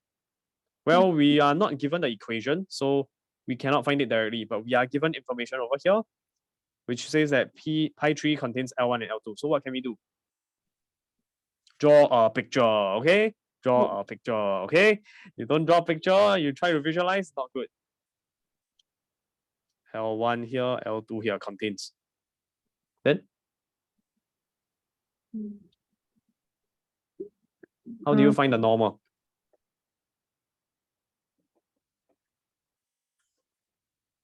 Can take the cross product. Exactly, yes, very good. So you know L1, you don't use the actual L1, you use the direction vector of L1. Oh, the 3, 0, -2. And L2, don't have equation of L2, how? Oh, but we got the vector equation of L2 from part 2 already, right? Yeah. And we know the direction vector, right? Mm. Then can we solve the question already? Got direction. Cross product, get the normal. You get the normal, then sub in. Understand the whole procedure? Yeah. Now we go into the details. Let me just take a screenshot of this and transfer over. I'll just paste it at the corner here. Got cut off. Let me just bring it back in. Yeah, something like that. Okay, what was I saying? Yes, I want to now find the normal entry. So normal of pi 3. Then the solution is you take the cross product of the direction vector of L1 and L2. Oh, maybe I should write this down. This guy is direction vector of L1.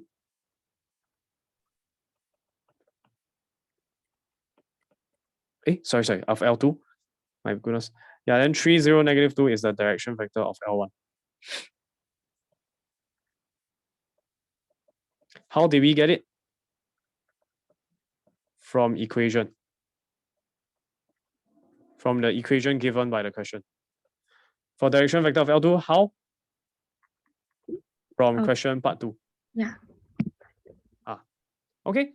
Then after you cross, you get 4, -3, 6. I'll skip the explanation of cross product. Is that okay? Yeah. Can. And good. Then after that, you just have to sub in into the formula.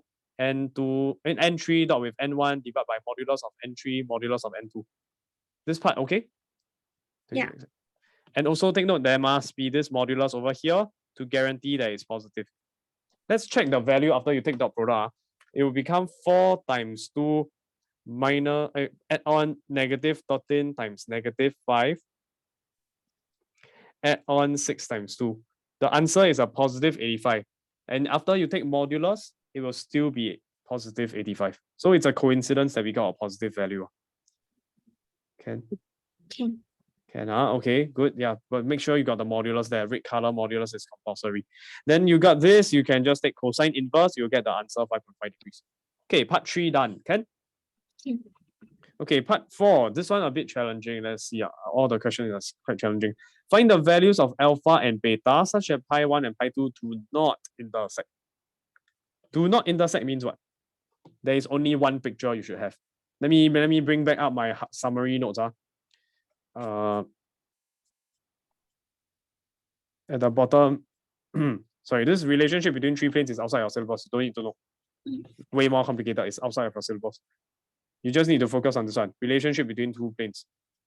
Tell me, there's only these 2. When you say that they do not intersect, what does it mean? Left or right? Left. Left, yes. Go and memorize these 2 pictures. This is the only interaction between 2 planes you need to really remember. It means that they are parallel. Keyword parallel. Very good. In particular, if the 2 planes are parallel, I think you can tell from the picture, the normal, which is perpendicular to each of them, will also be parallel. This is the main conclusion. The normals are parallel. Is that clear? Yeah. Let's go back to the question. Normals are parallel. So that means that you have a normal to pi 1 and a normal to pi 2. Do we have that from the equation? Have. Have. Then they are parallel. Means that one vector is equal to k times of another vector, some scalar. Can? Yeah. Okay, so that's what we're going to do in the solution. We say that this is normal to, let's see, this is L. Oh, this is 2 -5 2. What is it actually? It's actually what thing? Sorry, I got confused. Hold on a second. What's 2 -5 2? Can you tell me? Let's go back to the normal of the plane one. Very good. Okay, can. So this is N1. Then how about this guy? Negative 15 alpha? The normal of plane 2. Okay, so normal of plane 2. And we know that they must be parallel. Because they do not intersect. So that means that we need to scale them up by a same constant, right? Like k times, in this case, I think it's quite obvious, 2 go to 6 times 3. And of course, every other number must also be times 3 already. Then negative 5 times 3, you get negative 15. 2 times 3, you get alpha equals to, you get alpha. So what does it mean about alpha? 2 times 3 is alpha. Alpha equals? 6. Exactly, that's exactly what we have here. Then how about this one? Beta not equal to 6. Why? Why cannot be equal to 6? Because if you have other cases, the alternative, consider if alpha equal to 6 and beta equal to 6, what will happen? They become parallel. They are, yes. What else? They will share a common point. They will share a common point, point A. Let's check. If alpha equal to 6 and beta equal to 6, they will share a common point. I wrote down over here. Which means that it defeats the question. They said that the pi 1 and pi 2 do not intersect. It's actually a contradiction to be okay, no, not contradiction. Parallel, right, actually can also mean that they are the same plane. If pi 1 equals to pi 2, they are exactly the same. Then that means that they are also parallel. Do you agree? Yeah. Yeah, so over here, if beta is actually equal to 6, let's see what happens. Why do I say they will share a common point A? We will sub in the alpha equal to 6 and beta equal to 6 case into the equation. So we will have pi 1 to be what? Pi 1 to be 2x minus 5y plus 5z. Minus 5y plus 2z equals to 2. Pi 2 is equal to 6x minus 15y plus alpha z. Alpha in this case, we are saying conclude it must be a 6 already. But beta, if we also conclude it's equal to 6, this one very suspicious. Should it be a 6? The answer is no, it shouldn't be. Now I'm assuming that it does. I'm trying to lead up to something that's called a contradiction. Okay, you lead to a problem. Let's see. We have to make sure pi 1 and pi 2 do not intersect, which means they don't share a common point. But let's consider point A, whose coordinates are, if I can check, 29, 4, negative 18. And I think you know this is XYZ. So if I sub A into, let's call this equation 1 and 2, into 1, of course, we will get a left-hand side equals right-hand side. Left-hand side will become 2 times minus 5 times plus 2 times XYZ. Type in a calculator. Of course, the XYZ is replaced with 29, 4, and negative 18, respectively. So you will obtain a 2, which is the same as the RHS. So this is fine. That means that point A lies on line 1. Sorry, plane 1. Pi 1. How about pi 2? Let's check that. We are trying to check whether point A lies inside the plane pi 2. How do I do that? I do the same procedure. Left-hand side is 6x. So I replace the x with 39. A mic test, can you still hear me? Can. Okay, can. Then 6z is negative 18. We type in a calculator. We get a positive 6, which is the right-hand side. So conclusion is that point A lies on plane pi 2. Make sense? Yeah. Which means what? Which means that we now have a contradiction to our required conclusion. Look at part 4, question 13, part 4.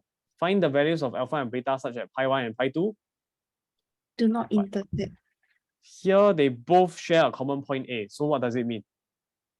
That they intersect at point A. Yes, correct. I actually maybe more than a line. It probably intersects at a line. So point A is just one such example, which means that if beta, if we have the case where this is assuming alpha equal to 6 and beta equal to 6, we get contradiction. Okay, contradiction because it means that they have a point of intersection. P1 and P2 have POI. Example being point A. Oh, the example being point A, which means that alpha equal to beta equal to 6, we get contradiction. So we cannot have that case.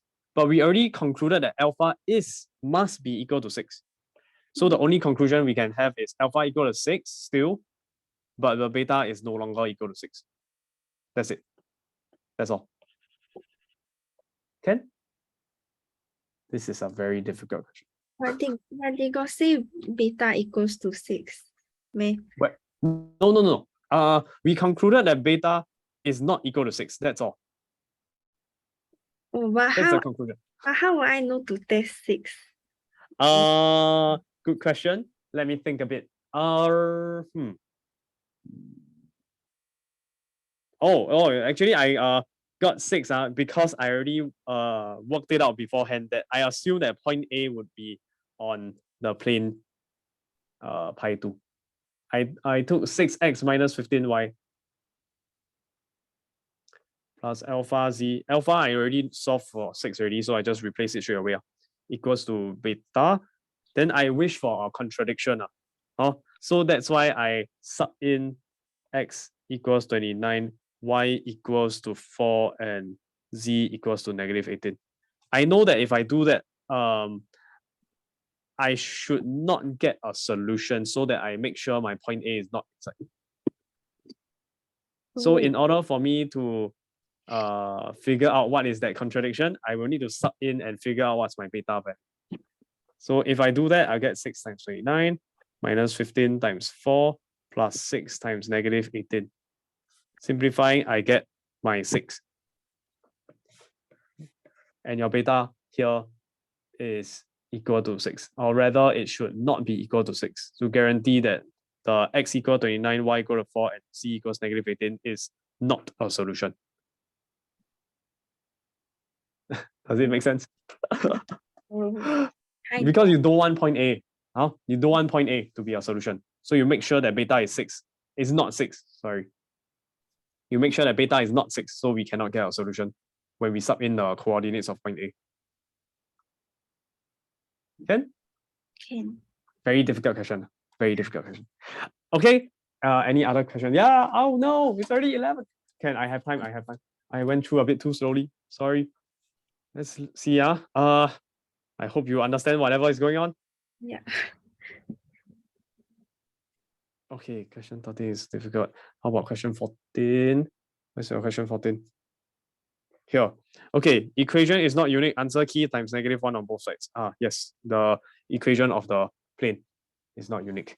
14 part 1 done. Your working is perfect. 14 part 2, also okay, very good. How about part C, exact area? Also okay, very good. Then part 4, no problem. Deduce the exact area of triangle ABC justifying your answer. Okay, let's just look at the solution. Okay, what can we tell? Is that OA is parallel to BC. How do we tell that? You can actually calculate it. Vector BC, did we calculate it beforehand? Okay, they didn't. But you can calculate it. So let's just calculate what's vector OA. That's given to be 8, 6, -10. And they've written it over here. How about my vector BC? It's just n minus start, OC minus OB. But what's my OC? I think I already found it just now. I mean, from the previous question, previous parts. Did I? Hold on a second. I think I didn't. What's my vector OC? What is C, in fact? Oh, we did. That's question 14, part 2. Sorry. Oh, it's right over here. OC, right? 86, -20. Then OB is given the position vector of the point B minus 10k. So ijk means the third component is -10. The rest are 0. Is this part okay? Yeah. -10k means this one. Yeah. Then simplify it. We get what? 8 minus 0, 8, 6 minus 0, 6, minus 20 minus 10 become plus 10, -10. Okay. What do you realize? Hey, they are the same vectors.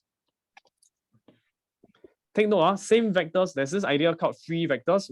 It just requires the vectors to have the same components, and we can say that they are equal. But their starting point and ending point, start from O to A, start from B, end at C, they don't have to be the same. We can still call them to be equal vectors.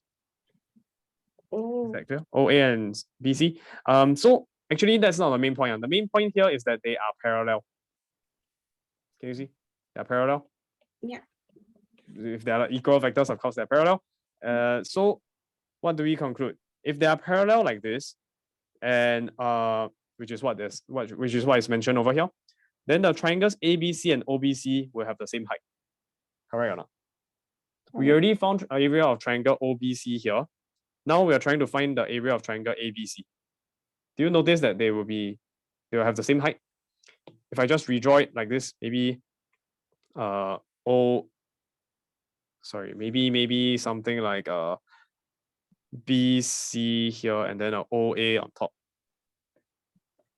Let me try to make it parallel. Okay, and then what I'm saying is that I have this OCB as well as the other triangle, which is ABC. I'm just gonna use black color and then I'm gonna use a highlighter. First triangle, we already found the area of this green one. Now we want to find the area of this purple one. Can you see that they share the same perpendicular height? Yeah. Okay, good. Then that means that their areas will also be the same because they share the same base as well. Like let's say I give some imaginary numbers, 123 cm, then the height is maybe, I don't know, the height maybe is like 4 cm. Can you see that the areas are the same? Yeah. Same base and same perpendicular height. So of course their area is the same, half times base times height. So that's why we also conclude that they have the same height already because they are parallel and therefore the areas are equal. The areas are equal, which means it's also equal to 50 units squared. Can? Okay. And some part 4, 1 mark is to really just test you whether you understand the diagram. So the conclusion again is how to answer this question. Always draw diagram. Draw diagram. Yes, very good. Okay, let's move on. Question 15. So over here, careless mistake. This one you dot product. I'll leave it to you to work out what went wrong. Should be a 23, not 47. Error carry forward. I don't know what you are doing. Okay, there's only one correct answer to the dot product. Can? Just be careful. 15 part 2, missing a negative sign. You copy the question wrongly. Look at question 15, part 1. No, not before part 1. The equation of pi 1 is r dot 6 -5 -4 equals to? -32. You wrote down just 32. Ayo. So one fatal error at the start, but the rest of the working is fine. Okay, you got the idea. Then part 2. Okay, part 3. Let's see. The Cartesian equation of the line L given that pi 1 and pi 2 meet in L. Do you know what does that mean? Meet in L? They intersect. Yes, they intersect. Then how do you find the point of intersection? Use? Like sub in. Don't need sub in manual. GC. Just use a GC, yes. But we must convert into a Cartesian form first. So I'll just show the solution faster. Yes, just convert into the Cartesian form. You know how to do this? I'll show you for one. Actually, I'll just do it for all. This is pi 1. Pi 1 equals to -32.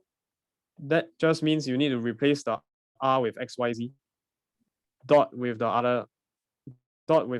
normal equals to -32. Then dot product, you just expand now. 6 times x minus 5 times y minus 4 times z equals negative 32. You can do the same for part 2, pi 2. Can I leave it to you? Yeah. And then you get 2 equations, just use GC.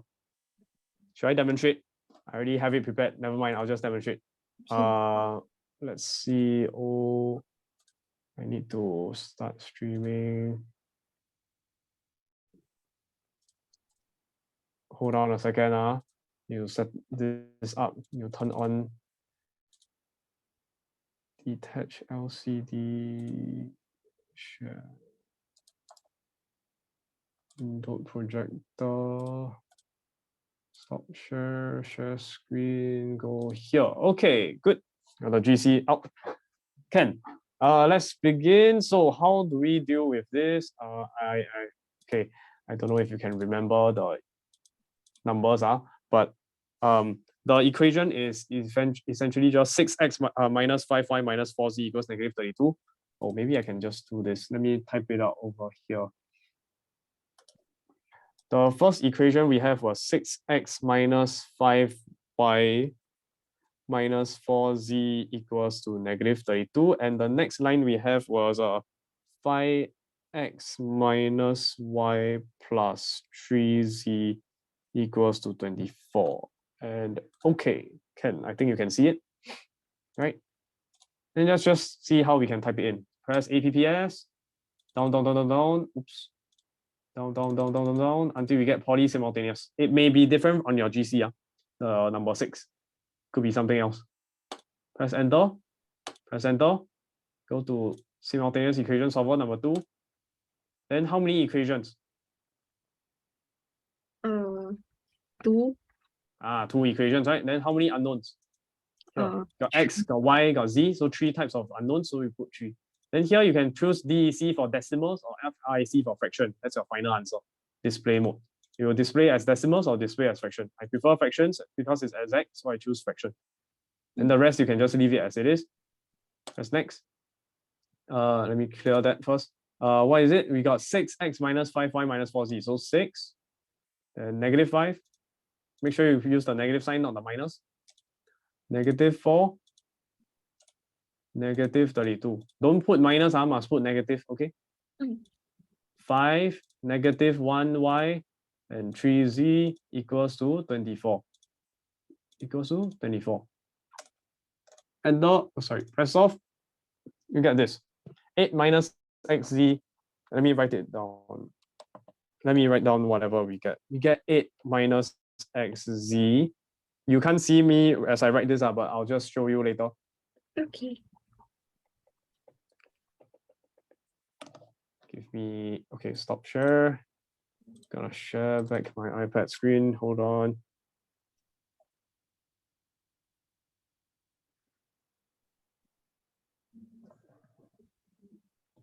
So this is what we have over here. Then do you know how to translate it over here into this equation? Yeah. Can see 8, 16 as an invisible 0. And then negative 1, and 1. Sorry, negative 1, negative 2, and 1. Yeah. If I want, I can make it more systematic. It will be 0 plus 1 times. Okay. And then the last one over here is invisible 1 if you get confused. Okay, so yeah, then you get this vector equation of the line L. Then how to find Cartesian equation? Do you know how to do this? Yeah. Okay, demonstrate. This one just in case you forget. So how do you find Cartesian equation? You just have to sub the r back with x, y, z. So r is now x, y, z, but it's equal to 8 minus lambda, 16 minus 2 lambda, and a single lambda. What do you do now? You equate each of them. Then you solve for what? Make which one the subject? Make the lambda the subject. Yeah, so you get lambda equal x minus 8. This one lambda equals 2 lambda equals 16 minus y, and then lambda equals 16 minus y over 2. Let's see, anything else? I think nope, this is 8 minus x. This should be 8 minus x, sorry. And z equals lambda, that's all.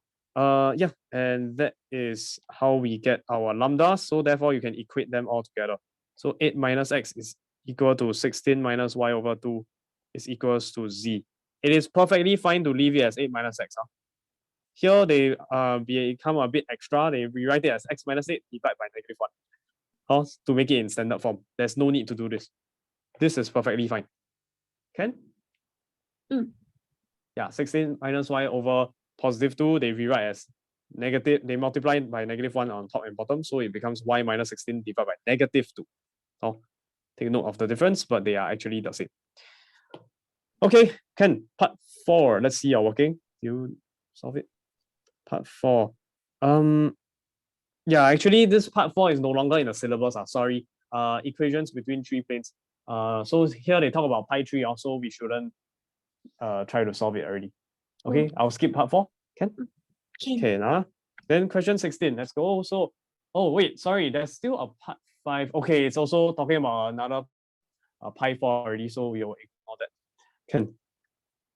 Question 16. Yes, question 16. Let's go. So question 16 is talking about a plane pi P1 given by the following equation. Part 1, show that a line L1 with equation whatever lies on the plane P1. So what should you do when you see this lies on? Straight away? Draw diagram. Draw diagram. You didn't draw a single diagram here. Very scary. Yeah. Must draw a diagram. Okay, so here, let's draw a diagram. This is P1. There is L1. Show that it lies on. You just need to show that you can sub in. And okay, yes, LHS equal RHS is okay. You're working for part 1 is fine. But now part 2, this one really never draw diagram. It's very difficult. Part 2, find the Cartesian equation of the plane P2, which is parallel to plane P1 and contains the line, the point A with coordinates 1, -1, 1. So you have P1 and P2. You want to find out what is P2. They tell you that P2 is parallel to P1. So what do you know about their normals? They are parallel to each other. So that means P2 can recycle. You can just use the normal of P1. And we know the normal of P1, right? Normal of P1 is over here. Okay, you managed to do it. Yeah, then after that, you just have to sub in the coordinates of point A inside to solve for the D value on the right-hand side. Then you can just conclude the equation of P2. Why it looks like the opposite direction? Yes, it is in opposite direction. It's just for, I don't actually know the direction of the normal of P1. It could be pointing upwards. Okay. I don't even know its length. It could be super long. But it doesn't matter because we just need them to be parallel. Yeah, just parallel is fine. Then you can use as normal.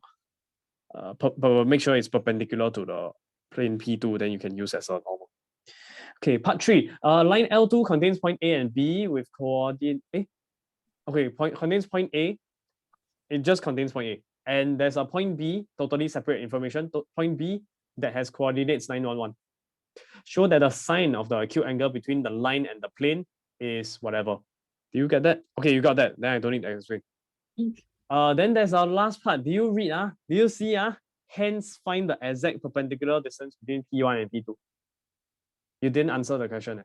I didn't see. I think I didn't see that part. Okay. So I went on a long rant. Sorry, I got a bit irritated. But basically, I just want you to draw a diagram. Draw diagram. Then you will immediately be able to answer this question. Find the exact perpendicular distance, which is this green highlighted part. Can you see? Can. Okay, I'll leave it to you to read this. Just find the perpendicular distance. Why did they tell you to use why did they tell you hence? And why did they tell you to use sine theta? Find sine theta. Because can you see right angle triangle? Yeah. What do you know about sine? It's the opposite over hypotenuse. Correct. So opposite is what we want, but hypotenuse, can we find out the length? Yeah. Can, exactly. So that's why you just need to make opposite the subject, then you're done. You can answer the question. 2 marks if you draw the diagram. Okay? Draw the diagram. Okay. Can. Yeah. Blah, blah, blah, blah. Okay. Yeah. Okay, let's just take a look at the solution. It's question 3, question 16, part 3.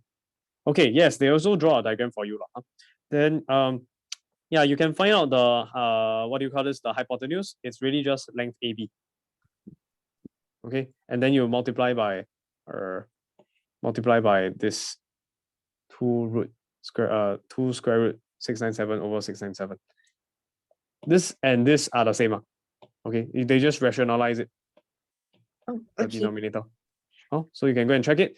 Yeah, that is question 16. Next one, question 17. Let's see, what do you do wrongly? Question 17. I am not sure what you're doing over here. You are trying to equate them. Yeah. Let's read the question first. You got a line L1 and L2 given below. Given that L1 and L2 intersect at point A, find the value of P and the coordinates of A. Okay.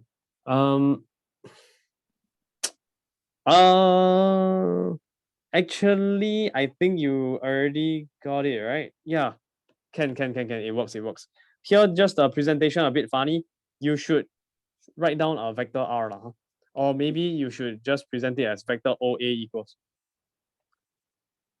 for some. Oh, must have the keyword for some. Okay? Okay. Yeah. All right. Then moving on to part 2. Anything wrong with this question? Yeah, very confused. Why did you try to find ON? Okay, I think I get it already. You're trying to find vector AN. I think I get what you're doing. So you use a point A and then you use a direction vector 2, -1, 5. Not correct, because 2, -1, 5 is this direction vector, which is parallel to line L3. It is not parallel to line AN. So you're totally off. So this is wrong from the beginning. Error carry forward. Can? Can I also wrote down a solution for you? The main guideline outline. Let's look at the solution. Part 2. So yeah, you find P, you find A. Okay, fine. Then part 2. Let's read the question first. L3 is a line parallel to L1, so that means they share the same direction vector, and it passes through the point Q01, where Q is a positive constant. Okay, so L3 passes through a point Q01. That's why we got a point here, Q01. And then you are parallel to L1, so you use the same direction vector 2, -1, 5. Then you use a different letter for some. No, this is not for some. Equation of a line, you don't put for some. Line for some alpha. This is wrong. No, wrong. How do I cross it out? Wrong. You don't put for some. No, you just put alpha, element of real number. Alpha is free. It can be any value. Only when it's a specific point, then you have to say for some specific alpha. Okay. Oh, now it's just a line. Okay, carry on. Now you want the shortest distance from A to L3. Okay, they just straight away use the cross product. So here it would be good if you draw a picture. Let's see. So you got a L. You want the shortest distance from a point A to L3. Okay, so you draw a L3. You draw a point A. You find the shortest distance. So you can maybe consider. Here, what did they do? Oh, okay. You have a L3 point, which is the Q01. And then you have a point A. How do you find this perpendicular distance? Here's one suggestion, which is what they did. You can find this vector. Okay, let's just call this point. What did I name it? Did I give it a name? Did I give it a name? I did not give it a name. I call it point X. Let's just call this a point X. Okay, X is Q01. Can Q01. Then you want to find out the perpendicular distance. So it's really just XA cross with the direction vector of L3. Sorry, I forgot to draw it. Direction vector of L3, which is 2, -1, 5. So you cross with this vector D, divide by the length of D. Can you tell me something that's missing? The modulus. Very good. I must have modulus. Here, when you take cross product, the end result is a what? Vector or scalar? Vector. Vector. So that's why you need the modulus to make sure it turns into a scalar. Because now we are just trying to find a distance. Okay. Then you just have to find out what is vector XA. XA is really just n minus star OA minus OX. And what do we know about OX? It's just Q01. What do we know about OA? It was given. right? No. It was found from part 1. The 6 minus 3 is 16. Yes? Yeah. Yeah, okay, then I think you know how to solve the rest. Can simplify XA, then sub in the formula. They already show you the working over here. Then you get this as your answer. Square root 13 over 15 times cube. Yeah, moving on. Part 3, let's see your working. Part 3, what do you do? Okay, I don't know what you're doing. The idea is correct. You're trying to solve for Q by equating to the length given. But of course your expression for the length is wrong. So that's why you can't solve for Q. Yeah, error carry forward. Then OB, I don't know what you're doing. Why you find vector OB? Doesn't make sense. Oh wait, it does. Oh, that's what the question is asking for. They're trying to find vector OB. Let's just go through what is the solution. What did they want you to do? In vector OB is the foot, or rather the point B is the foot of the perpendicular from point A to L3. So you got a foot already. What should you do? First step.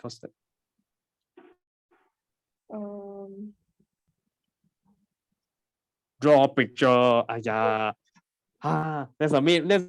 You forget everything today. You better learn one thing. Draw a picture. Okay. Go back to kindergarten. Learn how to draw a picture. Point B is the foot of the perpendicular from point A to L3. Kindergarten kids love drawing. You must become a kindergarten kid again. Point B, a foot. Okay, then you have AB is square root 195. Okay, so we label. But we have an expression for AB already, which is square root 13 over 15Q. So you can solve for Q. You get a 15. I mean, equate this to square root 195 and then you solve for Q. You get 15. So yeah, since you got 15, you can sub back into the equation over here for L3. And yeah, so what else? Here they also skip one step. They sub in Q with 15. Not just that, they also know that point B lies on L3. Correct or not? Yeah. If it's a point that lies on L3, we can just recycle, just use the equation, but you write down OB equals for some. Is that okay? For some alpha, a specific alpha. Then that's vector OB, but we are not done. How to find foot? You need to take the dot product that is of two vectors that are perpendicular. Can you tell me what are the two vectors that are perpendicular?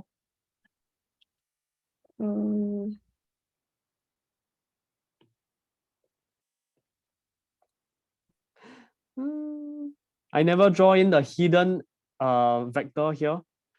Every line L3 always has a what? The normal, the direction vector. So maybe it would be smart if you just you follow exactly what I'm doing. You draw L3, draw a point A, you draw a foot, draw a dotted line, draw a 90 degrees, then draw a direction vector, and then you fill in the blank. What is direction vector here for L3? Can you tell me?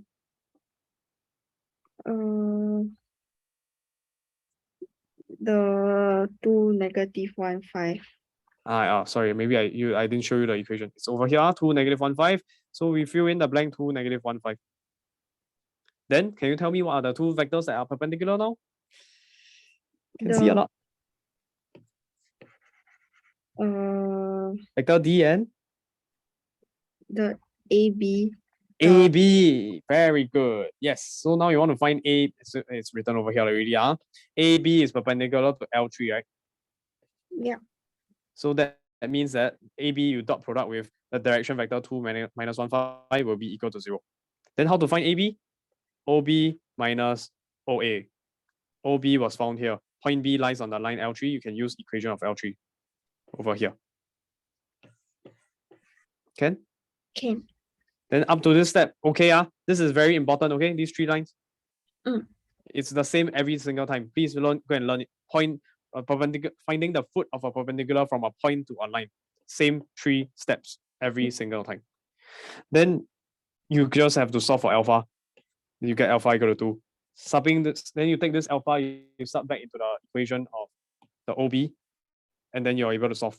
Can?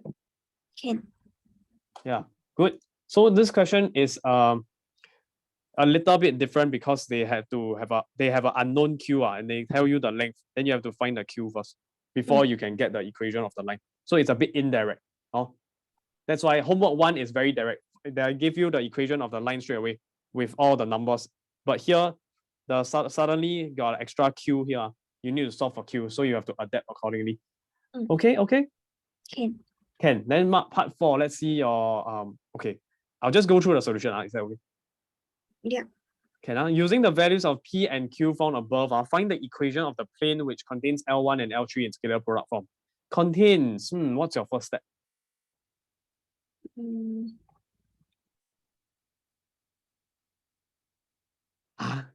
main lesson for the draw the diagram. Yes. Can you use your mouse and just draw a rough diagram? Can you draw for me? I want to test you.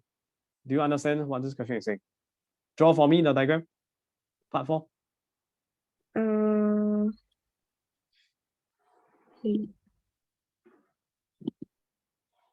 If you struggle with a mouse, then you use paper and pencil and take a photo and send. Whichever you find easier. Okay, that's a plane.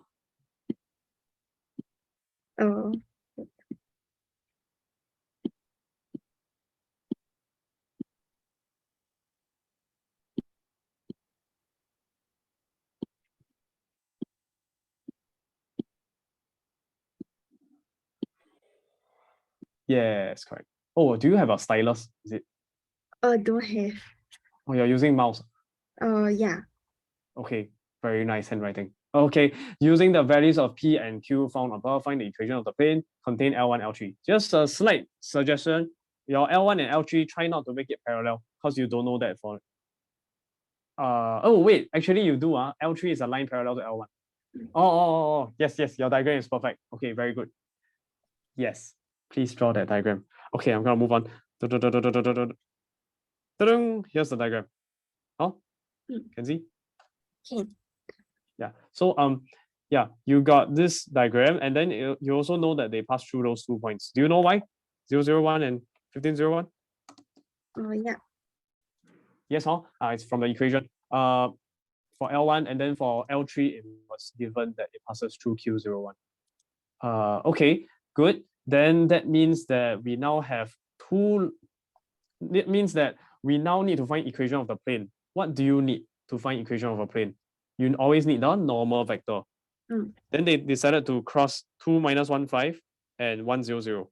Can you see where is 2, -1, 5? Yeah, it's the direction vector. Yes, correct. It's the direction vector of which line? L1, right? Yeah. And since they are parallel, so of course it's a common direction vector. It's parallel to both of them, 2, -1, 5. So yeah, that is the direction vector. So you got one vector that is parallel to L1. Of course, it will also be parallel to the plane. Yes? Then can you see that there is this other vector here? Between the 2 points, you can link them together. You get another vector which is parallel to the plane. Yeah. Can see it? And that's exactly what they found here. Okay, if they really want to, you can call it point A, point B. Then this will be OB minus OA to give me my AB. Okay, so they found AB. So then what they did next is this guy is really just vector AB cross with vector D. Because these two vectors, AB and D, are parallel to the plane. Cross, get perpendicular normal vector. Okay? Which is what they did here, basically. Then after you cross, you can just find the equation of the plane. Basically, it will be R dot normal equals to some D. You want to solve for D, how? You just substitute the R with a point that is on the line. I use 001 because it's easy. I could have also used, okay, just to demonstrate something different from the solution. You can also put 1501. What will you get? You get 15 times 0, which is 0. 0 times, what's that? What is that value? 5. 0 times 5, still 0. Then plus 1 times 1, which is 1, equals to D. So you conclude D equals to 1. So R dot with 051 is equals to 1. Yes? Yeah. Okay. Good. Ken, Next one, last one. Oh, okay. Question 18. What is this? You got two lines parallel, L1 and L3. Actually, hold on. Let me see the question first.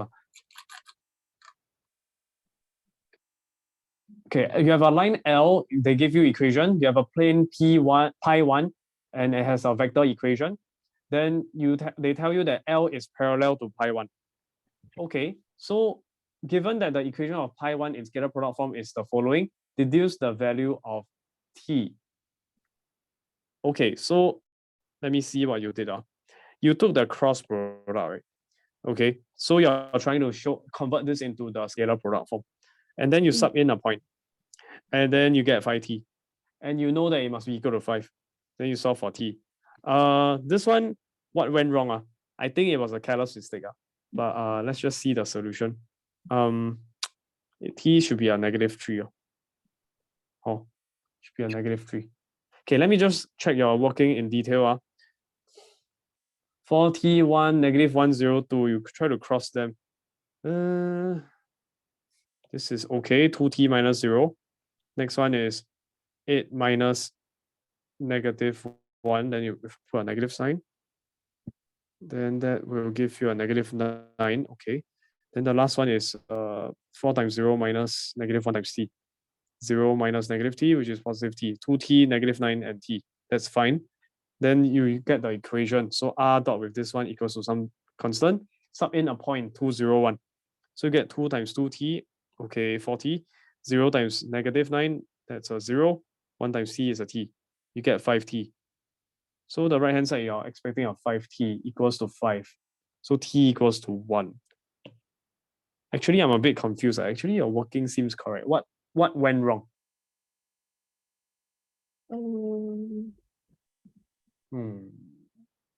I'm confused. Your working seems correct. Wait,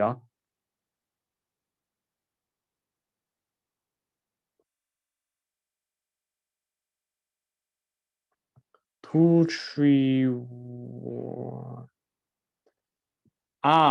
Right. Wrong. Okay, I got it.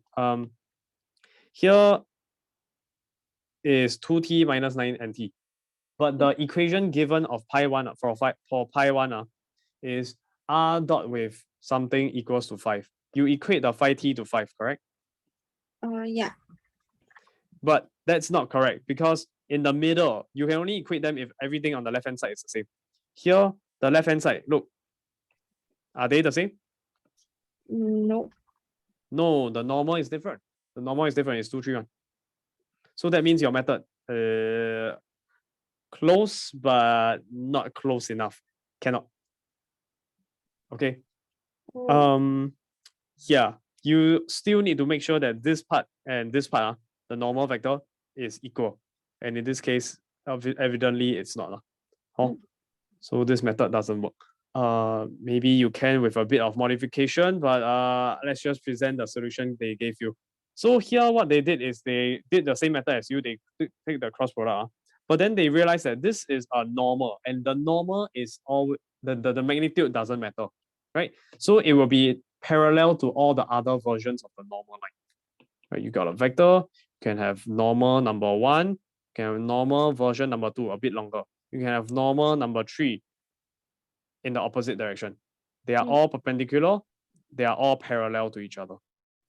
So that's what they say here. This vector is parallel to the given 2, 3, 1. R dot 2, 3, 1 equal to 5. If you remember, equals to 5. Yeah, that's the normal. All the normals are parallel to each other. Maybe I should write this down. N1 parallel to N2 parallel to N3. They are all parallel to each other. So since they are parallel, we can conclude that there's some scalar multiple in front. I usually use the letter K, but they use M. It's also okay. Doesn't matter. Then you try to solve and you realize that you'll get these equations. 2t equals to 2m, -9 equals to 3m, t equals to m times 1, m. Okay, these 3 equations. I don't know why they only wrote down 2. Okay, I know why. Because these are there are only 2 variables. So you just need 2 equations. In this case. Okay? Okay. Yeah, then you solve. M equal -3, t equal -3. Okay. Method number 2, they are telling you that 4T1, what's 4T1? It is a direction vector of the plane. So maybe I should draw a diagram. Sorry, I didn't draw a diagram. This is pi 1. Then you got the r equals to 201 plus lambda 4T1 plus mu times negative 102. In terms of a diagram, it means that it will pass through a certain point and the coordinates is 201, 2, 0, 1. Don't draw direction vector, just draw a coordinates like this, bracket 2, 0, 1. Oh? And then you got two direction vectors that are parallel to the pi, but themselves are not parallel to each other. So these two direction vectors, there's a 4T1, and the other one will be, what is it? Do you know what's the other one? Question 18. The -1, 0, -2. You mean positive 2? Yeah. Okay, correct. This is the picture. They are telling you that this 4T1, it's parallel to the pi 1. So what does it mean? It means that if you take the dot product with 2, 3, 1, which is the normal, right? How do you get this 2, 3, 1? It's really just from the equation r dot 2, 3, 1 equals to 5. In terms of a picture, it means that there's a normal vector 2, 3, 1. And yeah, that's it. That's it to the plane. What do you notice about 2, 3, 1 versus 4T1? They are what? Perpendicular. Yes, very good. If I just copy the diagram over, I think you can see they are just perpendicular. Oh, this is sitting on the plane. This is vertically upwards from the plane. So they are perpendicular. Since they are perpendicular, dot product is equal to 0, then you can get the equation in terms of t, solve for t. Can? Okay. How can you conclude this? How was I able to conclude this? What's the key strategy? What's the key strategy? The main learning point for today. Must draw the diagram. Draw the diagram and you will know the solution. Here in your question 18, do you draw a single diagram? I don't think Draw a so. single diagram? No, you didn't. Please, draw a diagram. I'm very frustrated when I mark your work. I'm like, where's my diagram? Vector question, no diagram. It's like solving geometry question, you never draw angles. Oh, cannot. Okay. Not done yet. Still got. Okay, 18 part 2. Let me see your working first. Any mistakes? Number 1 mistake is no diagram. Actually, you use midpoint theorem is correct. This part is okay. However, you concluded something. ON vector is parallel to the normal of pi 1. That is simply not true. If you drew a diagram, you will see very obviously they are not perpendicular. They are not parallel. Can you see? Point O is somewhere in the middle of nowhere. Then you join towards the point N. My N here is very small. Sorry, no space. So if you have more space, you just draw a bigger N. If not, you get confused. Here is vector ON. There is the normal. Can you tell me if they are parallel? Yes, they are parallel. No, they are not. No. No, they are not. Then the conclusion here is wrong. Since the conclusion here is wrong, everything else is wrong. Oh no. Okay. Yeah. Okay. Good. So how do you solve it? Let's see. Okay, let's go. 18 part 2. Here is the diagram. Let me read the question first. Given that the point A 2, -9, 14. So if you have space in your diagram, you can label the coordinates. Please don't draw a vector. It's simply not true. The vector is referring to a point OA as the vector OA. And you never draw the point O, then you shouldn't be labeling the vector. So this is not so accurate. Don't do that. Instead, you should put down the coordinates. Can? Yeah. Also, it saves space. So you can be more willing to draw a diagram because you always save paper or something. Please draw a diagram. Okay. Yeah. So this is a point A2 -9, 14. It's obtained by reflecting the point B, which is this guy 6, -3s down about the plane in the plane pi 1, and you want to find the value of s. So first method, they found the vector AB. Okay, find the vector AB. This one a bit creative. This one creative. I am not a creative person, so this method would be quite difficult for me to think of. AB is OB minus OA. So you just take this one minus that one. Yeah, you get 4, 6s minus 14. That's what you did. But then now it is not perpendicular or parallel to ON. ON. No. Instead, it is perpendicular to pi 1. Correct or not? Yeah. Yeah, because you reflect, this will always be perpendicular. In fact, it will be equal length, 1:1 ratio. Since they are perpendicular, what else can you conclude? There's a normal here to the plane. There's a vector BA. What do you notice about these two vectors? Parallel. Parallel, yes, they are parallel. So you can just conclude that there's a scalar multiple k there. First vector equals to some scalar multiple of the second vector. That's what parallel vectors means. And then you can solve for k. Do you know how they got this equation? Yeah. Yes, okay, then after that you can solve for k and s. You can use GC if you need to. Okay, that is method 1. How about method 2? Method 2, they say let n be the midpoint, which is what you tried to do. You've got the ON, which is the same, correct? However, this one, you have to be a bit more creative now. N lies on the plane pi 1, so you can sub in, right? A point on a plane, you can sub in the equation. Can. Sub in the R. Sub in, yes. Then you take the dot product, you simplify, you get an equation in S, you can solve for S. Yeah, that's it. Okay, then now, okay, now the next part, this is not our part 3, they just put down there, they should have labeled our part 3. But the plane pi 2, it contains both L and A. Explain why pi 1 and pi 2 intersect each other at right angles.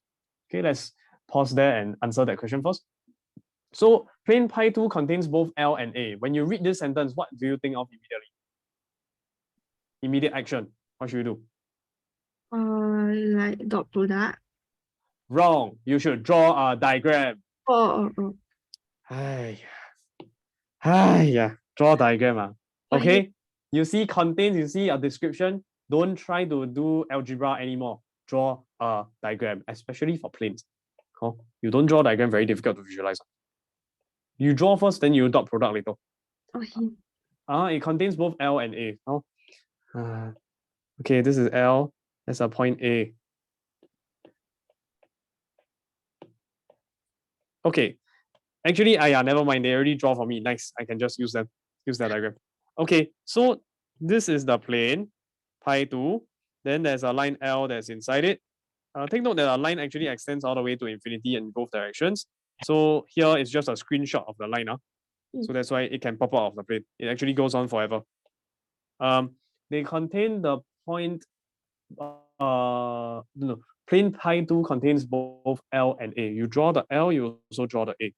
That's good. Let's continue reading. What else do we know about pi 1 and pi 2? Or what do we know about pi 1? We know that pi 1 has a what do you call this? Point N, which is the foot of a point B and the reflection of point B to point A, right? From the previous diagram. Yeah. So now we're just combining the diagrams. This is my previous diagram, and then you introduce a new plane. Do you know that two planes, when they intersect at a line? No. Oh, you cannot visualize? Imagine like two lines that are intersecting each other. Can you see this line in the middle? Okay. Yeah. Okay, Yeah. like an ironing board, like an X, but 3D. Think 3D. This is a plane, and this is like a slanted line that cuts across. So there will be a line of intersection. Okay, then why do they intersect each other at right angles? How do you prove that? How do you show that they are intersecting at right angles? You do it indirectly using their normals. So if they intersect at right angles, what do you know about their normals? Maybe if I just draw it like this. Like it's perpendicular to each other. Yes, correct. So that means that instead of, to show that there's a 90 degrees between the planes, it's the same as showing that there's a 90 degrees between the normal. So all we need to do is to prove that the normal vectors are perpendicular. Maybe I should write this down somewhere. Planes are perpendicular means that the normals are perpendicular. And what do you know about perpendicular vectors? The dot product is 0. Yeah, so that's what we're going to do. So we find n1, 2, 3, 1. How do I know that? It was, how do I know that? It's given in part 1, right? Pi 1 in scalar product form is r dot 231 equals to 5. So we know the normal, 231 here. Then what else? How do I find the normal for n2? It was for pi 2, sorry. It contains the line L1, and it contains the point B. How? What they did here is they took vector AB, they crossed with 3, negative 2, 0. Where did 3, negative 2, 0 come from?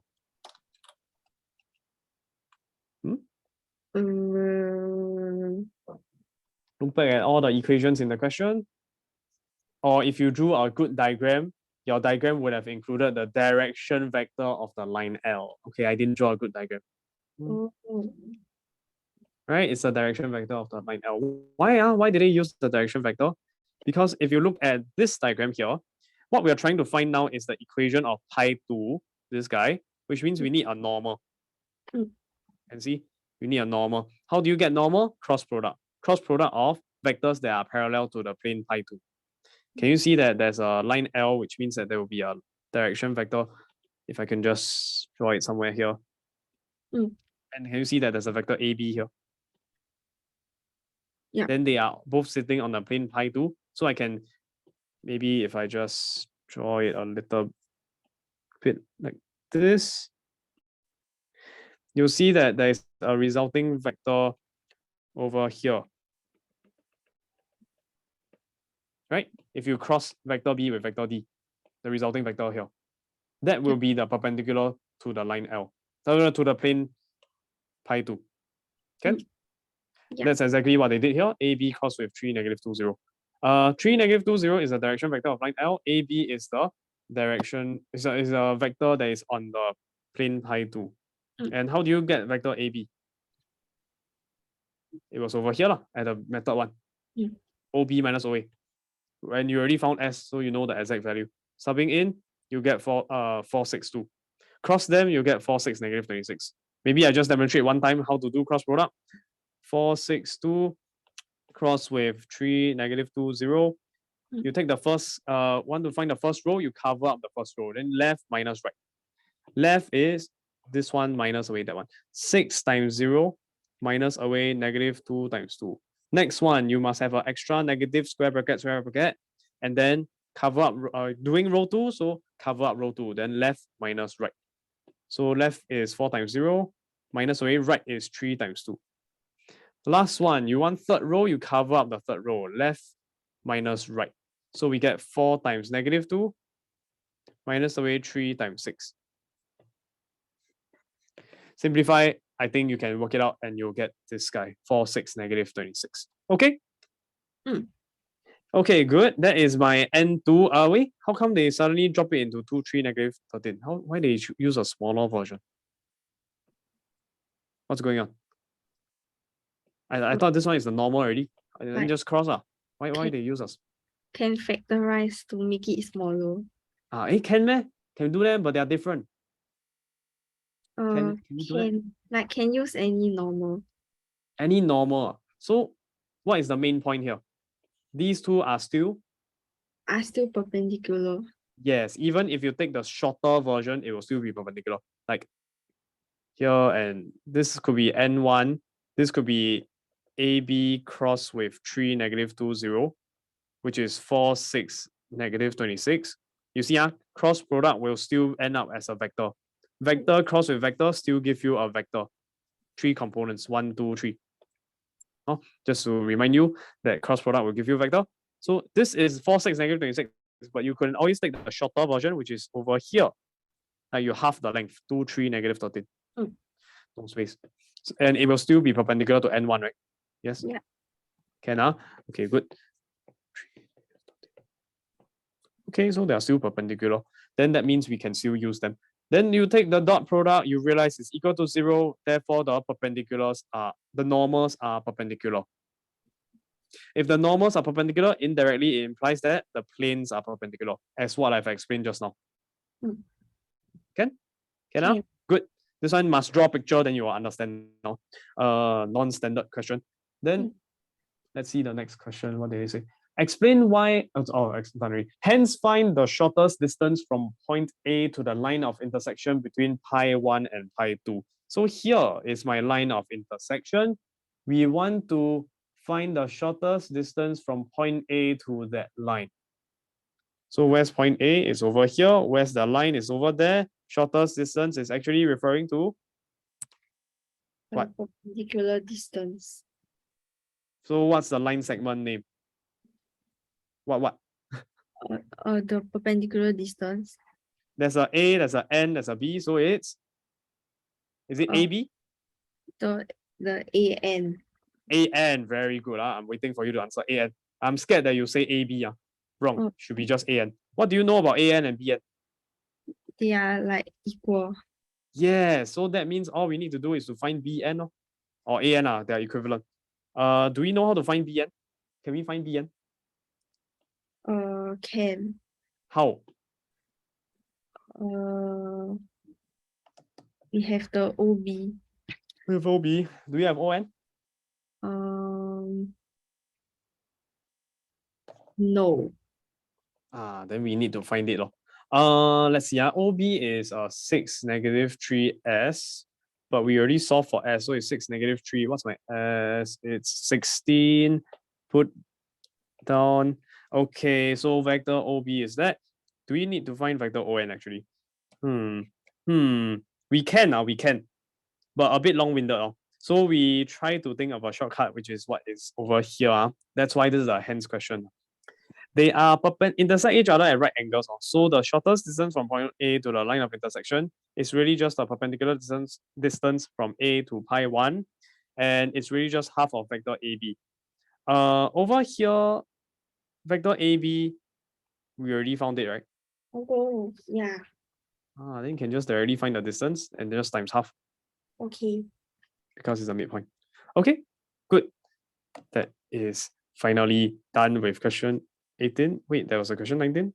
Oh, there was a question 19 and 20 don't and 21. Oh, sorry. No, that one is already outside your syllabus. It's a 3 planes one. Don't need. Okay? Yeah. Okay. All right. I took super long to go through the worksheet. I hope you get what's going on. I was actually planning to go through more questions today, but I realized I didn't have time. Okay. Should I go through? Because I'm afraid if I assign you homework, you cannot do. Can I just give me like 15 more minutes? Oh my goodness. Yeah. Are you free? Yeah. Okay. All right. Let me just go through. I'm gonna send you a file. I expect you to do all the questions. Wait, let me rename the file first. Hold on a second. Homework. What was the homework number again? Number 4 and then number 5. This is from CJC. Just send you. Do you want the solution? Do you want the work solution? For which one? I have just sent you a homework number 4 and homework number 5. Oh. Those are tutorial questions from CJC. Okay. Okay. Do you want the solution? Then here there's a version that I send you. It has no solution. Maybe I'll just send it to you, the solution as well. Then you will don't check the solution until you finish. Okay. Can have the discipline to not check. And also if you check the solution and you do correction, please use a different color. Or if not, I cannot understand. What is your attempt and what's your solution? I think I did, but like when I scan it become black color. Later I go and change. Okay, then in that case you don't do correction. Okay, I write it separately then. Yeah, yes. I'll just redo the whole question. Okay. If you get a question wrong. Okay, let me send you the solution. Send. Okay, we're gonna go through some practice questions from there. Maybe I'll just start from homework number 5. Oh my goodness, that's a typo. Yeah, homework. Can I just wait a minute? I need to make sure the spelling is correct. If not, it's gonna be quite difficult to find the worksheet. Hold on a second. Sorry.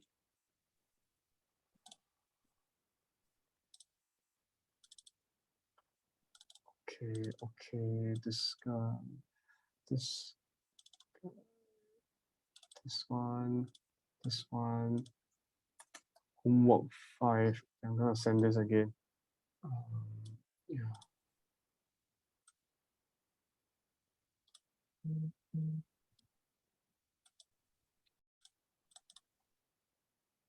Yeah, okay, I just sent it. Okay, we're gonna do homework 5. Let's go through that. Plain questions. Okay, go to question 1. Do you have it open? Okay, I have and then I don't display. I'll just answer. I'll just write down the notes straight away. Yeah. Okay, should we start from the bottom? Can. Start from the bottom. I think they have supplementary questions. I don't want to do those. I'll start from the basic stuff. If I can find it first. Hold on. For discussion.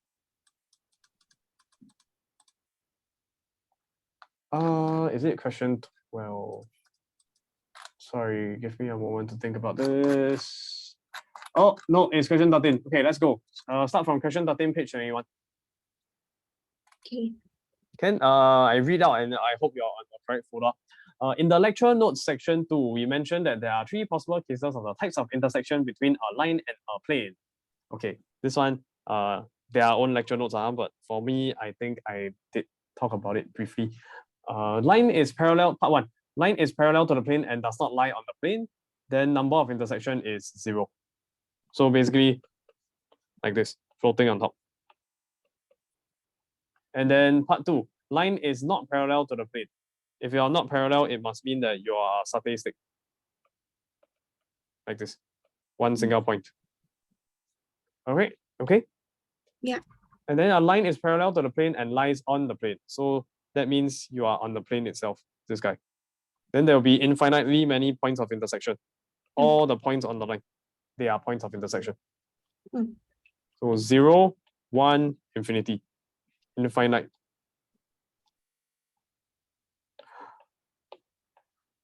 Okay, moving on. In groups, discuss and come up with a method in general to decide which case has occurred for any given line and plane. Okay, this one is just a discussion question. Basically, I'll just give you the solution straight away. To determine whether you have this first point of intersection, you should just solve them simultaneously.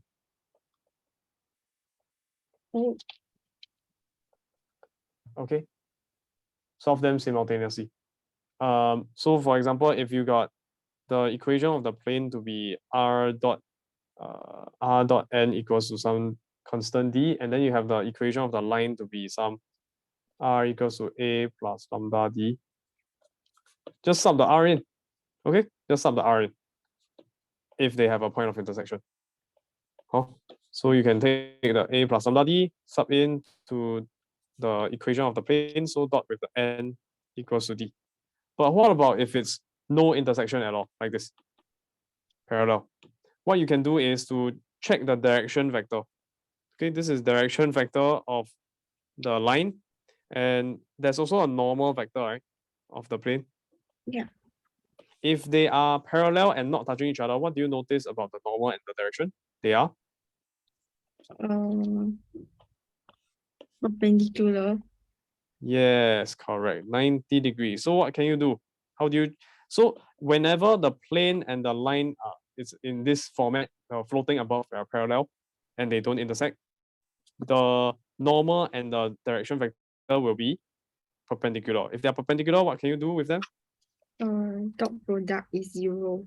The product is 0. But take note, dot product is equal to 0. That also applies to the third case, when there's an infinite number of point of intersection. Here could be my perpendicular. Then my line direction vector could be here. It will still have the same conclusion that n dot d equals to 0. So that means that this is not conclusive. When we take dot product equal to 0, we can either have this picture or that picture. Right? Oh. How do we distinguish between them?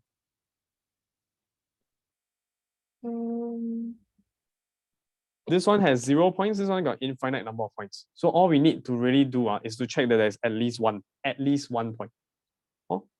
If we can find out, like for example, this particular point here, point A, show that there is at least one point A on the plane, that's all. Then we can conclude it will be the third case. Oh, okay. So you need both. Okay. Mm. Can so dot product equal to 0. So maybe if we write out a flow chart for this, it will be first step you should do is n dot d equals to 0 question mark. Yes or no. If it's no, straight away, actually it will be this middle case already. Maybe I'll label this as case number 1, case number 2, and case number 3. This will be case number 2. Okay, you don't even need to sub in anymore. Oh, we have already listed out every possibility. Does that make sense? Yeah. Okay, then if it's a yes, yes, then means that we are not conclusive. You can be either case 1 or case 2. So how to distinguish? We have to ask another question. We have to ask ourselves, is there at least 1 point?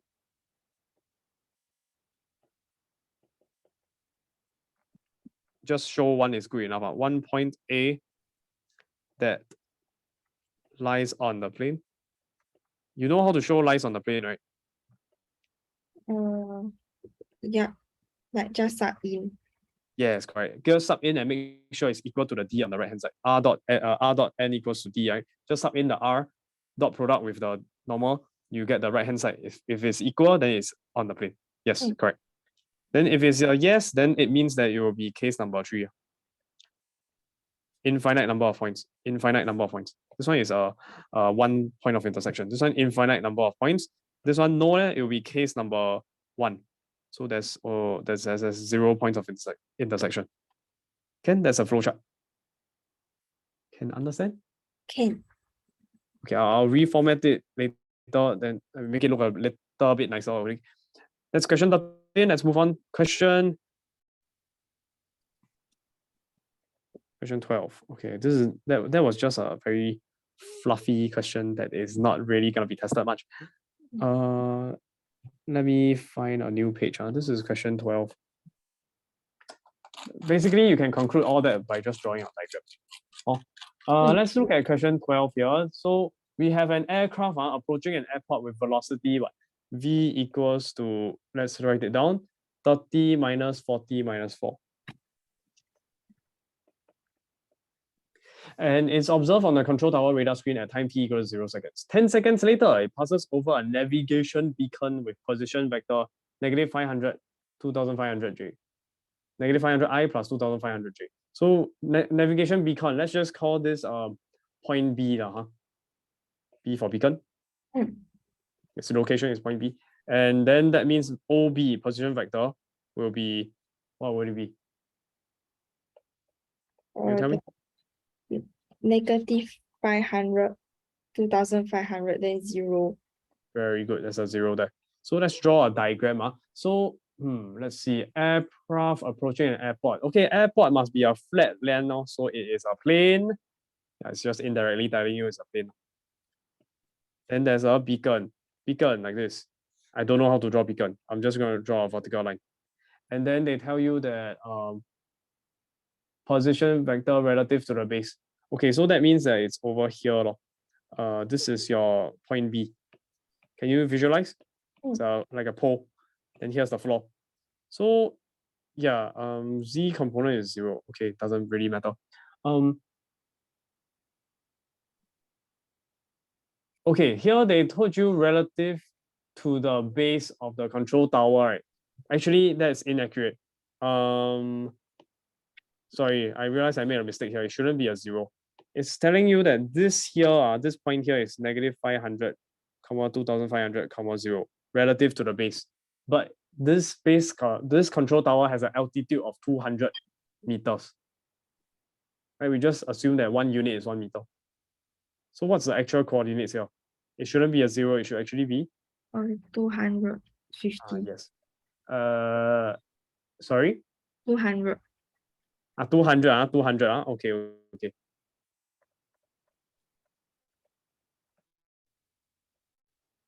Okay, that's the coordinates of V. Let I and J be horizontal orthogonal. Orthogonal means perpendicular. It's a fancy way of saying perpendicular. Okay. In case you didn't know that. Unit vectors. Unit vector means you already know 1 0 0 0 1 0. Okay, and let K be a unit vector in the vertical direction. Okay, so what this means is that you have here is I, there is J. Then vertical means upwards.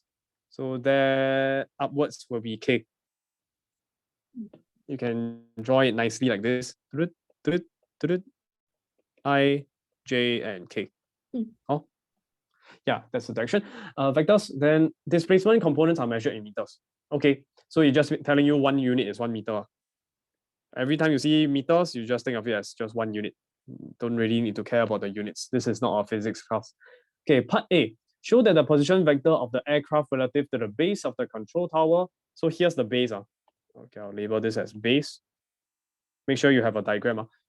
Show that the position vector of the aircraft relative to the base of the control tower at time t is given by r equals to whatever. So here they're telling you that the aircraft approach airport with velocity of whatever. So it means it's going in a certain direction. Maybe I'll just draw a random vector like this. Let's say it's just crash landing onto the floor in this direction. Then you get 30 minus 40 minus 4. That's the direction of this vector. Okay, each time in at 0 seconds. Yeah, so let's assume that the aircraft is going at a constant speed. And they say that 10 seconds later, it reaches the beacon. So what this means is that if I just move my diagram down a little bit, okay, I'll get rid of this IJK. What this means is that with velocity, okay, there's a certain velocity that is traveling at, which is represented by this vector, and it starts at a certain point. It travel for 10 seconds. This is at t equals to 0. After 10 seconds, it eventually reaches point B. Can you visualize? Yeah. 10 seconds later. Then how? You want to show that the position vector of the aircraft relative to the base of the control tower at time t is given by this formula. Well, what we can realize is that there is a certain vector, the velocity, right? And velocity is just really just speed with direction. Then what do you know about speed and time? You have speed, you have time, what can you find?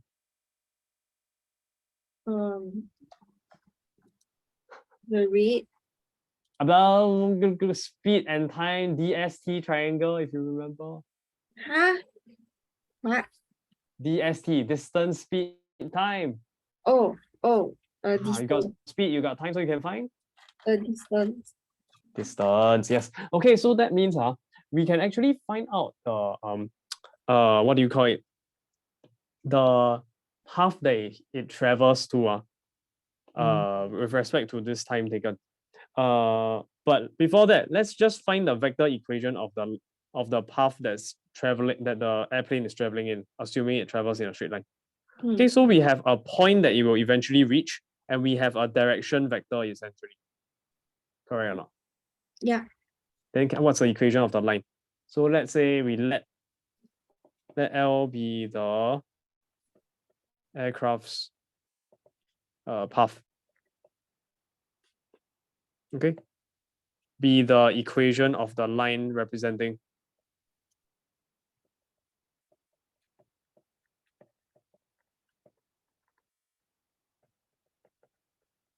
the aircraft's path. that means that you have L to be vector R equals to a point -500, 2500, 200 plus lambda times of a direction vector. Here, do you need the for sum? Need. Don't need. No, no, no. Oh. Why don't need? Because it's a line. Only a point requires for sum. Okay, for sum means a specific value. For a specific value. For some lambda. This is not a specific value. This is a line. It represents all the possible points. Right? All the possible points that it could be at. So it can be any lambda. So you just put lambda element real number. Then well, now we have to take into account the time parameter. If you are you looking at the solution? No. I'm No, looking at the question. just the picture. Just the what? I'm looking at the question. Okay, just the question now.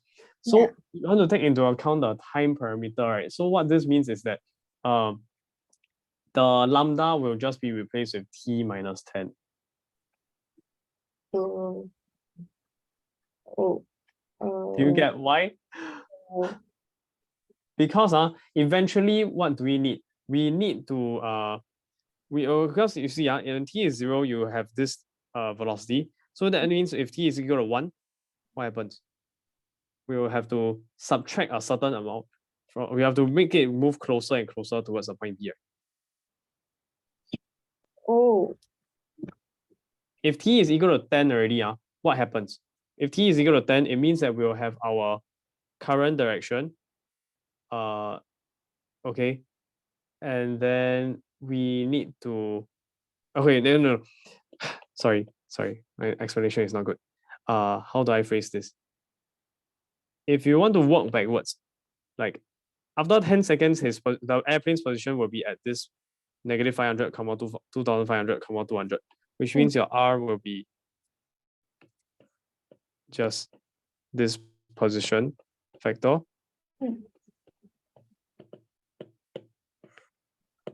But each time, if you walk backwards, it means that you have to add on one copy of the 30, -40, and -4. Or minus. Then eventually 10 seconds later, that will be your starting position. So that's why it should be a t, but you walk backwards by 10 seconds. So minus 10. Does that make sense? Yeah. Positive 30, sorry, there's a typo. Oops.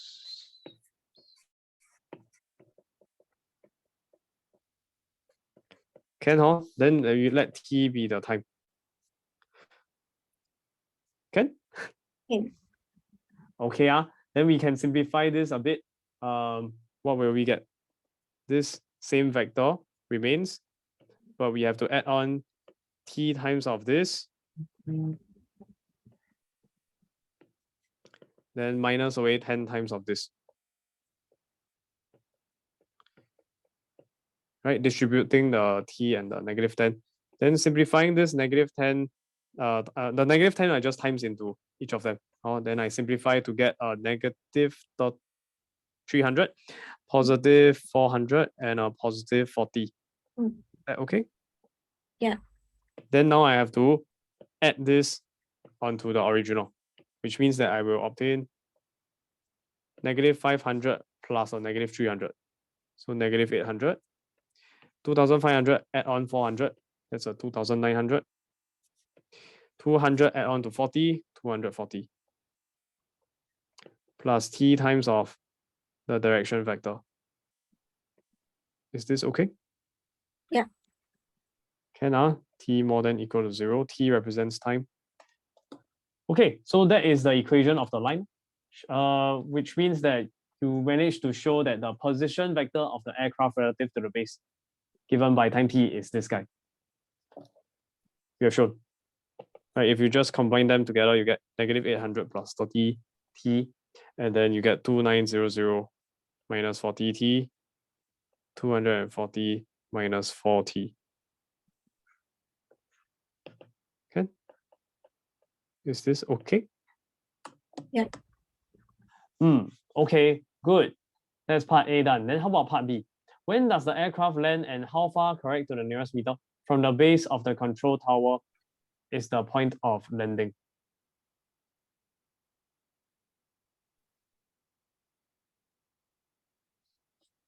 Okay, we should look at the diagram first.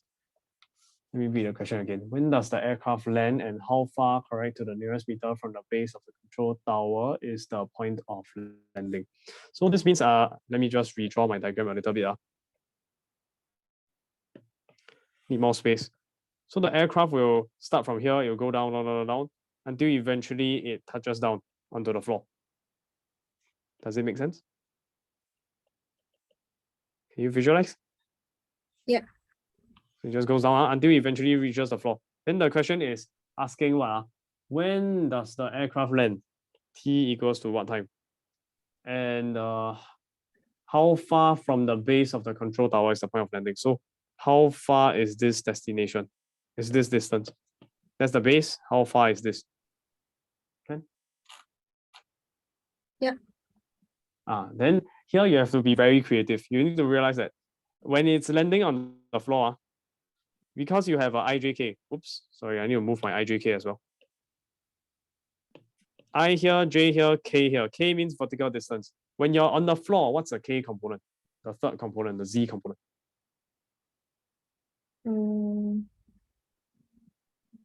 Is it positive? Is it negative? Or is it zero? When it lands. Zero. Must be zero, right? Because you're landing. So you're on a flat floor, the Z must be zero. Z is positive, you go up. Z is negative, you go down. But you're on the floor already, you landed on the ground, that means you must be a zero. So this question, you never draw diagram. Good luck. Okay, part A, done. Part B. Yeah, so what was I saying? Must have the diagram and Z is zero. So what do we know about the equation of this line? We know that it is really just, if I can just copy onto the diagram, it's just R equals to this guy. Then we know that we need the Z component to be equals to zero. So that means that we can simply equate this third component to zero. Okay, maybe I use the simplified version, which if I can just copy and paste it over here. Oh, by the way, our problem solving technique, for part A, they already gave you the position vector. So if you couldn't answer part A, you should use the answer to answer part B. Then what you need to realize is this third component, 240 minus 40, you need it to be equal to? Mic test, can you hear me? Mic test, am I still connected? Yeah. So what's your answer?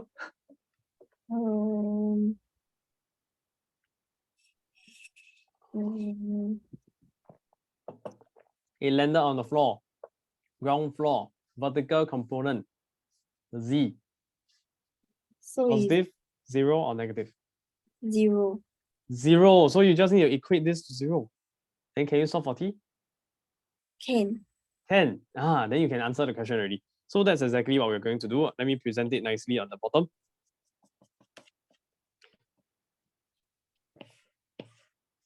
Upon landing, Z component of the position vector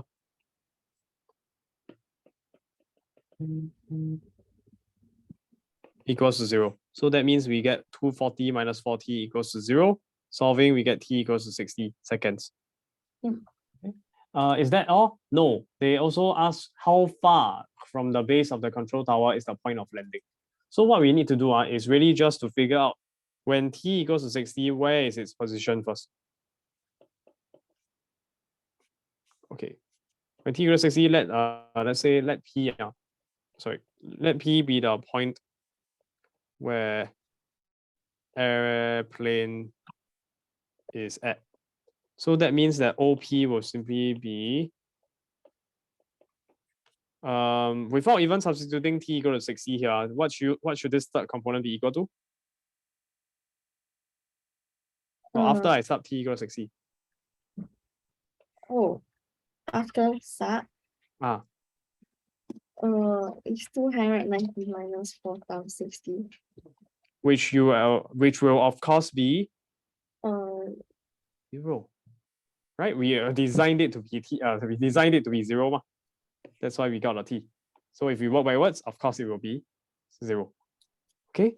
Yeah, but if you cannot work that, I'll just substitute in. And likewise, the other ones you also sub in negative 800 plus 30 times 60, 2900 minus 40 times 60.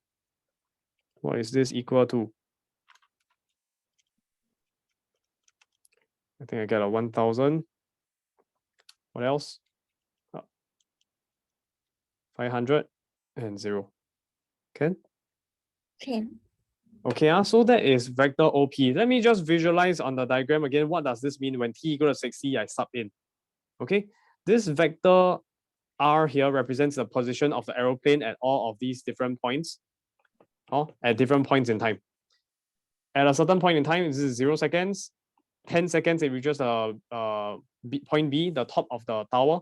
And then it just keeps going and going for another 50 seconds until eventually here is t equal to 60. It touches the land. It stops. It lands on the floor. Okay. Then what did the question ask? They want you to find this distance. We have the position vector now of this point here. Maybe I'll just label on the diagram. Update the diagram as you find new information. It will be useful. It's 1500, comma, what's the last one? It's on the floor. 0. 0, very good. Okay, then now you got a point. You have another point coordinates. Can you find the distance? Can. Just use distance formula, then use the AB. So maybe base, I'll just call it B prime. Then this one I call it point P. So what should we find first? Find vector? Yeah, find vector BP. B prime P, B prime P, not B. B is already reserved for this top. So B prime will be the base. B prime P. Are you clear of the difference? Yeah. Okay, find vector B prime P, then after that we take the modulus. Okay, no space here on the diagram, so I'm just gonna do it on the bottom. Okay, just take a quick screenshot of this. Paste it here. Okay, then we can answer the question. So now we want to find B prime P vector, which is actually just OP minus OB prime. What is OP? Whatever we found just now. 1500 0. Minus away, what's OB prime? The negative 600, 2500 0. Sorry, my handwriting. That was 500. Oh. Okay, let me get rid of that 5 and rewrite it. It's supposed to be that 5. Okay. Yeah, sorry. So it's 5. Negative is 500, 2500 0. Yes. Subtracting, I get 1500 negative 2000 0. So therefore, the distance will be B prime P vector, take the modulus. So square root 1500 square plus 2500 negative sign, then bracket square plus 0 square. Of course, I think you know, right? Negative square will just become positive. So if I accidentally blah blah, I forget to write down the negative, it's okay. Still safe. But just follow the formula and don't be blah. Okay, then just type in the calculator. Hold on a second. Let me think.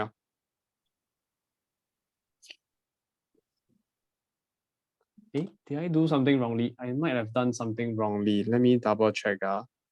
It shouldn't be 1500. It should be a 500. Oh, let me take a look.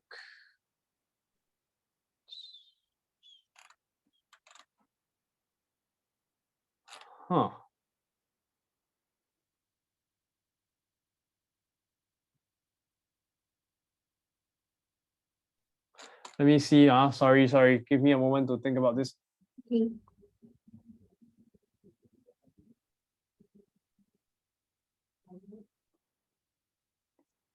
Oh my goodness. I am so sorry. I was wrong. Sorry. The diagram is wrong. Oh, Yeah, the diagram is wrong. Sorry. I assumed that the relative to the base, I thought it meant vertically upwards, but that's not correct. It's actually a bit slanted. And in fact, okay, I'm so sorry. I didn't see this. Help me to correct this. This is actually 0, 0, 0.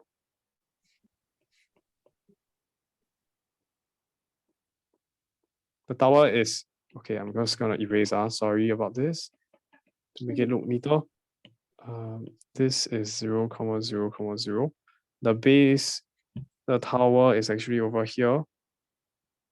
There's a base B prime, but we are not so interested in the B prime.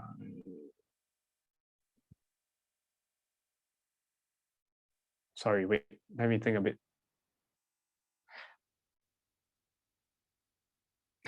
No, oh my goodness. Undo. Yes, it's correct. It's supposed to be vertical. My goodness. Oh. Sorry. Were you copying this? Yeah, it's okay. No. It's supposed to be 0, 0, 0 over here. That's all. Okay. Yeah, yes. Correct. Yes. This is the correct one. The origin is actually the B prime. Oh, okay. Does that make sense? The origin is the B prime. Yes, the base of the control tower is 0, 0, 0. Okay. Because in this sentence, they said 10 seconds later, it passes over a navigation beacon with position vector, blah, blah, blah, relative to the base of the control tower. So there is actually two different characters going on. There's a navigation beacon and a base of a control tower. Okay, wait. Let me redraw this. Oh my goodness. Okay, I understand now. This is a cute little tower here. And then there's another tower here. Can see? Yeah. 3D drawing. But we don't draw so complicated. We just draw a single line. It's good enough. And then this point, maybe I'm just gonna move it over like this. Okay, this red color guy is the control tower. Control tower. But we don't care so much about the tower itself. We care about the base of the tower, which is this fella here. And that is 0, 0. Okay, maybe I label. This is control tower. But the purple guy is actually what? The purple guy is actually the navigation beacon. Oh. And there's the top, and we don't care about the beacon itself. We care about the top of the navigation beacon. Okay. Yes, correct. Okay, now, wow, finally, now we can answer the question. What is the distance between how far from the base of the control tower is the point of landing? P is point of landing. Here, this X is the base of the control tower. So it's really just subtracting 0, 0, 0. Don't need to subtract the negative 500, 2500, 0. Sorry, I got confused. My B prime was actually over here.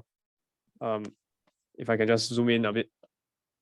This guy here is my B prime. Oh my goodness. Need more space. Can you see? Okay. Can Yeah, I was looking at B prime. Wrong. They didn't say B prime. They said base of control tower. They didn't say base of navigation beacon. I got confused. I didn't draw a diagram well enough. Didn't read properly. Okay? Okay. Yeah, so this is irrelevant. I'm so sorry for confusing you. Yeah, focus on the 0, 0, 0. Okay, so now with this picture in mind, let's try to answer the question again. I think this time it will be a lot easier. That picture, let me get rid of it. The old one, no more. Focus on the new one. Okay, base of control tower is just 0, 0, 0. So we should actually just, you don't need to do this. I am so sorry. This is wrong. It's actually just finding out, oh, sorry, I shouldn't even call this B prime anymore. This should be just a point O, this is origin. It's just finding out vector OP, and then you take the modulus. Right? Yeah. Okay, so that will be 1000 square plus 500 square plus 0 square. The question is a lot easier. Okay. Oh, I misread the question. I interpreted as distance from the base of the navigation beacon, but actually it's asking about base of the control tower. Oh, okay. Okay, good. So that means that we will have, what is this? If I just round off to 3SF, I mean, the answer is non-exact already. So we round off, it will be 1120 meters, 3SF. Is that okay? Yeah. Okay, can. All right, then that's part B. Then at what angle from the runway, correct to 1 decimal place does the aircraft land? I just finished up this question before we call it a day. Oh. Okay, carry on. At what angle from the runway, correct to 1 decimal place does the aircraft land? So here we should find out an angle, but we need to figure out where exactly is this angle that we're talking about. What is this angle?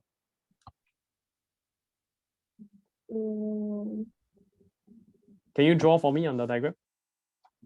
Use the annotate. Where is my angle? This one. Oh, I can't see your drawing. Sorry. Oh, this one. Yes, correct. Yes. Okay, just to be a bit more accurate, since we put them on the same horizontal line, it's this angle here. Okay, this angle. Let's just call it theta. Okay, then how do we find the angle between what? It's between what? Line and plane. Yes, a line and a plane. So you can draw in the right angled triangle. How do you find the angle between line and plane? The cosine inverse. This angle here is 90 minus theta, right? Remember? Yeah. Can 90 minus theta. So we're going to find the 90 minus theta first. Then after that, we try to find the other way. What's the alternative? Cosine 90 minus theta, right, is also equivalent to sine of theta, right? Yeah. Remember? So do you want to use the sine or do you want to use cosine 90 minus theta? Up to you. I can show both. The sine, does it always work? Yes, because Okay. cosine 90 minus theta is always sine theta. It's a trigo identity. Okay, then the sine. Okay, now we use sine, but this one requires you to memorize. But please draw a picture. Draw a picture, then you don't need to memorize so much. So okay, sine theta opposite over hypotenuse. Can cosine 90 minus theta adjacent over hypotenuse. It's the same. Okay, so yeah, let's do that. Cosine sine theta. But what are we gonna use? The two vectors. Before we continue, can you tell me what are the two vectors?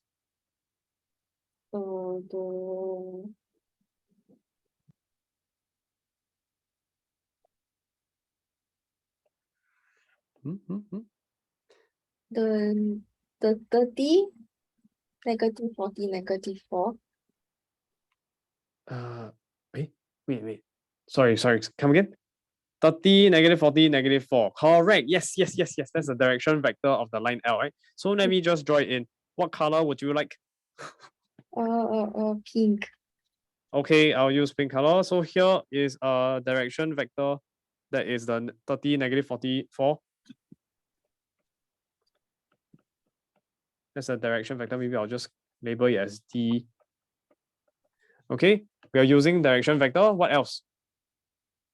And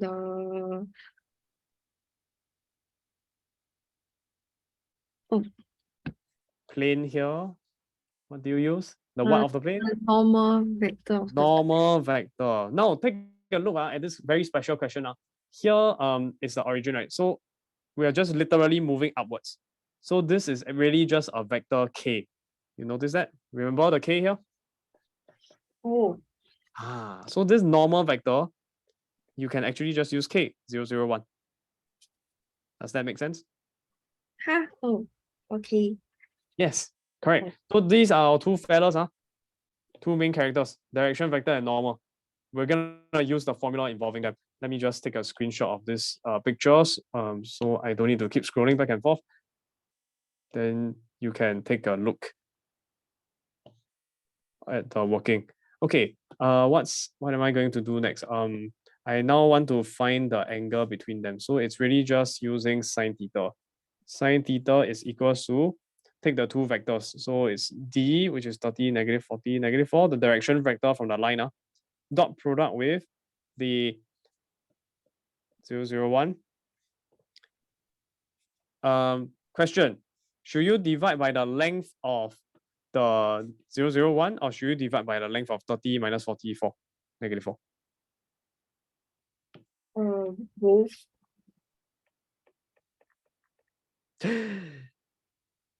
Yes, correct. It should be both, because we are not finding length of projection or anything. We are finding angle. Okay, very good, very good.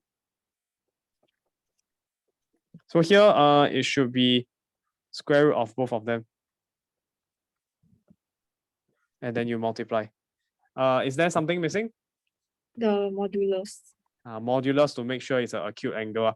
Okay, then after that, you just multiply, let me see, 30 times 0, negative 40 times 0, negative 4 times 1 is negative 4. Modulus, you get a positive 4 divided by, here, I need the calculator for this.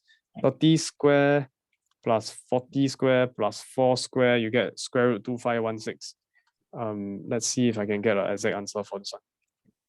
Not really, so I'll just leave it alone as 2516. Don't bother trying to simplify it. Then square root 0 square plus 0 square plus 1 square is just 1. So you can times 1. Might as well don't write it. Okay, that's sine theta. Now we can solve for theta. Therefore, theta equals sine inverse of 4 over square root 2516. My handwriting, 2516. What do you think? What can you help me to type? What is it? Okay.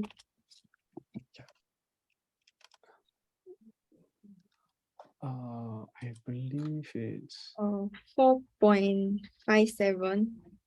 Yeah, 4.573 degrees. So round off to 1 dp, 4.6 degrees. Yeah. Always round off to 1 dp for angles, 3SF for all other values. Money is 2 decimal place.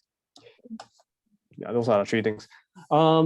Money 2 decimal place, angles 1 decimal place, all others 3SF for non-exact answers. Okay, that is the theta. Good. Still got part D and part E. Let's go, let's go. For part D, at what time, correct to the nearest second, is the aircraft closest to the base of the control tower? So this one is base of what? Base of the control tower. So let's look at the diagram. Base of the control tower, let's not be confused. Purple color is navigation beacon. Red color is control tower. Base of control tower is the origin 000. Okay. Yeah. Can Good. Then you want the point where the aircraft is closest to the base. What does that mean? The aircraft is flying like this. When is it the closest? Can you draw for me on the diagram? Mark a point. That. So you want this point, then when the aircraft is something like this, it's flying here. Okay. Maybe I draw a plane for you. Okay, the plane is flying like this. Is it moving? Yeah. Then it's asking you at which point in its path is it the closest? Oh no, my plane, it stopped moving. Okay, at which point is it the closest towards the point X, the origin? When it's perpendicular to it. Yeah, so can you mark out the point? Like one. At where? Here. But no, not very accurate. Wouldn't it be better if we have a point over here instead? 90 degrees here. Imagine you are trying to jaywalk across to the end of the road. Where's the nearest? What's the shortest path? Go again. Here. Yes, correct. Exactly. then there would be 90 the point. here. Huh? Sorry? The 90 degrees is here. 90 degrees. Yes, correct. The 90 degrees is there. I thought it's here. No, not that's perpendicular to the base. Wrong. You see, the aeroplane is flying like this. Okay, then you want to find the point where it is closest towards the point X. Wow, my diagram is super messy. Let me try and draw a neater diagram. Maybe it will be clearer. So what I mean is something like, So it is the plane that is perpendicular. Okay. yes, correct. Yes. It's like this is the flight path of the plane, and then you have a point here on the floor. When is it the closest? If the plane is here, the distance will be this one. If the plane is somewhere here, then the distance will be this one. When the plane is here, the distance will be this one. When the plane is here, the distance will be this green color highlight. When the plane is here, green color highlight. So we're asking you at which point is the green color highlight the shortest? Eventually it lands, then there's this distance. When is it the shortest? I think you can tell it's roughly here, right? Yeah. Which is the place where it is perpendicular. The plane is here and it is perpendicular. Can you understand now? Yeah. Can Okay, so good. So we're gonna plot a point. So many colors. This is where we want it to land over here. Then you need to find out the position vector of that guy. How? How?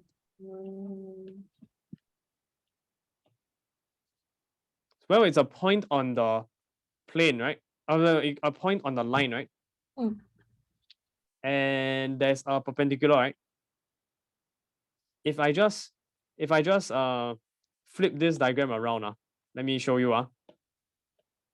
There's a special name we give to this, right? If I just flip it around like this, can you see? Oh, not very perpendicular. But we got a line, we got a point, we got a perpendicular, then there's a point here. What do we call this? The foot of perpendicular. The foot of perpendicular. Do you know how to find foot of perpendicular? Yeah. You're supposed to know, but it's a standard procedure, right? Yeah.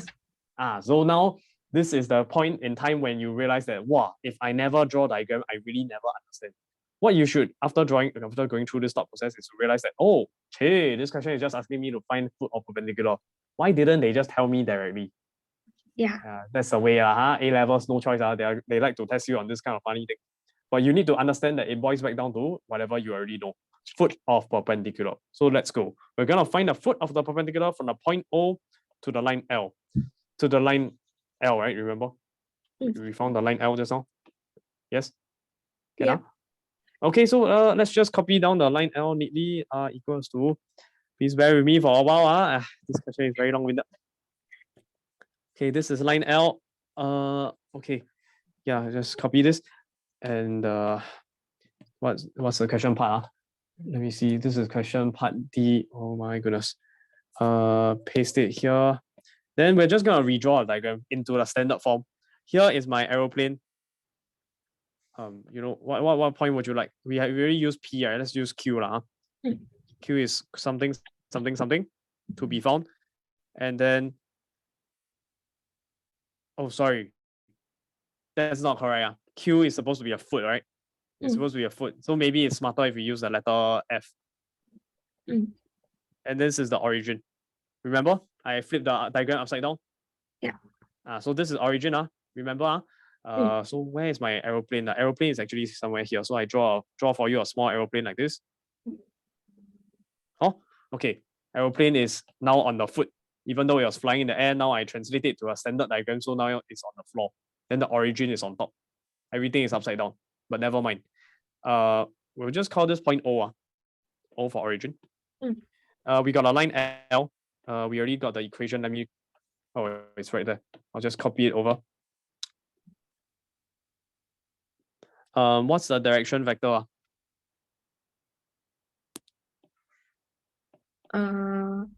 after line L?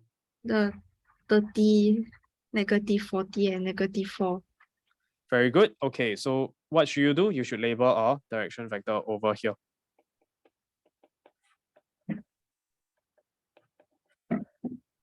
When you want to find the foot, do you do substitution or do you do perpendicular vector dot product is 0? Which strategy? The dot product. Dot product equal to 0. Here's a point, here's a line. You only do the the substitution for point to a plane. Okay. Here, yeah, you just do the dot product. So what are the two vectors that are perpendicular? The D and the OF. Yes, there's only a point O, there's a point F, so it must be OF. Is that obvious enough to you? Yeah. Please practice this until you can see it immediately. I purposely write it like perpendicular already. OF, and it has to be perpendicular because it's a shorter system. Okay, that's good. So now we just need to conclude that OF is perpendicular to D. This implies that OF dot product with D is equal to 0. 0. Then how do you find OF? Missing one line at the top. Since, oh, sorry, I'm missing two lines at the top. First line is, let F be foot of perpendicular from point O, origin, to the line L.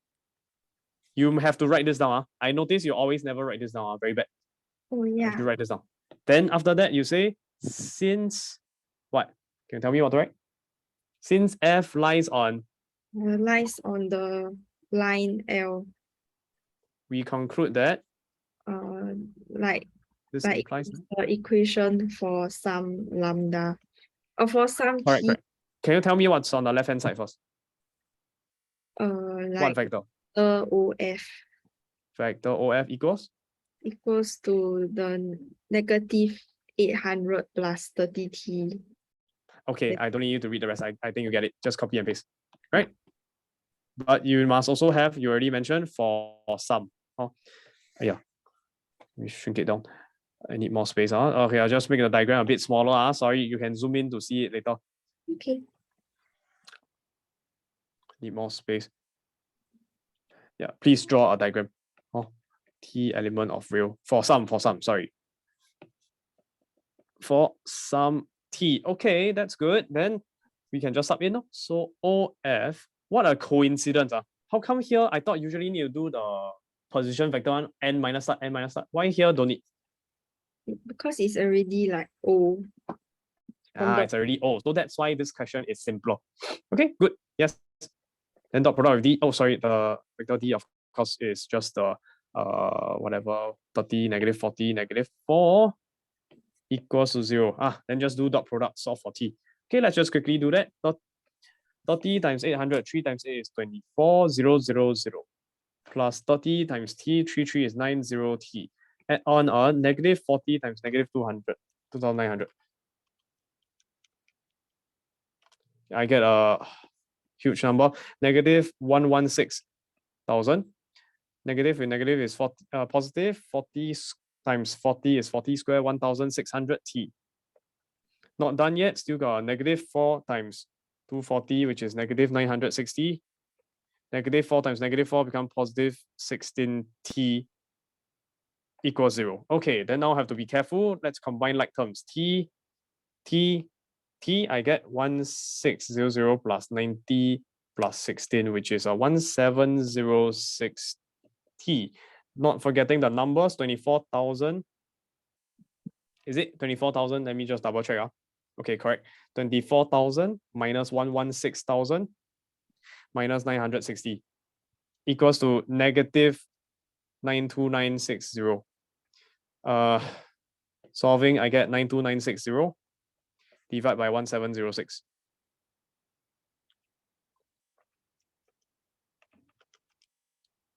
Which gives me 54.49003 seconds. Rounding off, so what did the question ask for? Nearest second, right? Yeah. So 54 point, okay, just 54, right? 4 means round down, so 54 seconds. Clear? Yeah. Okay, good. Next one, this is part D done, right? Part E, what distance does the aircraft travel from the line it is observed on the radar screen to the time it lands? What distance is it referring to? Can you underline for me on the annotate? So the radar diagram is basically saying this is the path taken by the plane. Can see or not? The plane is here, here, here, here, slowly moving until it lands. Then what distance is the question asking about? Like from here, like all the way. All the way, correct. Yes, from the starting point, from the starting point all the way to the end. Okay. So Yeah. what is the starting point?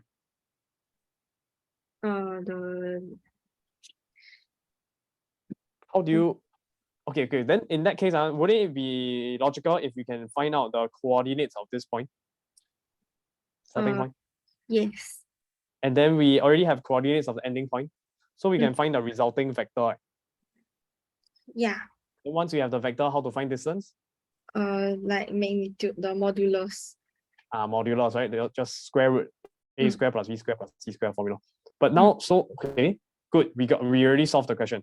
Just got one missing part. How to find this one?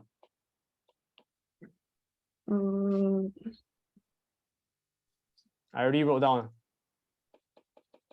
The t equals to 0. At the beginning, t is equal to 0. This fella here is what? It's a line, right? Yeah. What does a line represent? Many different points. Yeah. How do you find the starting point? Just you take the line. 0. Exactly. Well done. Very good. Okay. So since it's a starting point, let's just I move it over here. Should be here. S. Let's call it S. Okay. Let me copy down the equation of the line as well. Yes. So this is part what again? E. Oh yeah, part E. Okay, good. So this is the equation of the line. We can say let S be the starting or initial. They mean the same thing. Point. Represent initial location of the plane. Okay, so that means that OS will just be equal to, because it lies on the line, and this occurs when time is equal to 0, so you can just get negative 800 2900 correct or not? Yeah. Because initially, right? The equation of the line starts from t equal to 0. So we just sub in the initial t equals 0, you get the initial point, and that will be the starting point OS. But wait, we're not done yet. Remember the diagram, it looks something like this. There's a point P, there's a point S. This is a line L. This is point S, point L. We want to really just find out what's the length of SP. So let's just find out what's vector SP. It will become n minus start. Yes? Yeah. What's OP? Can you remember? What's OP?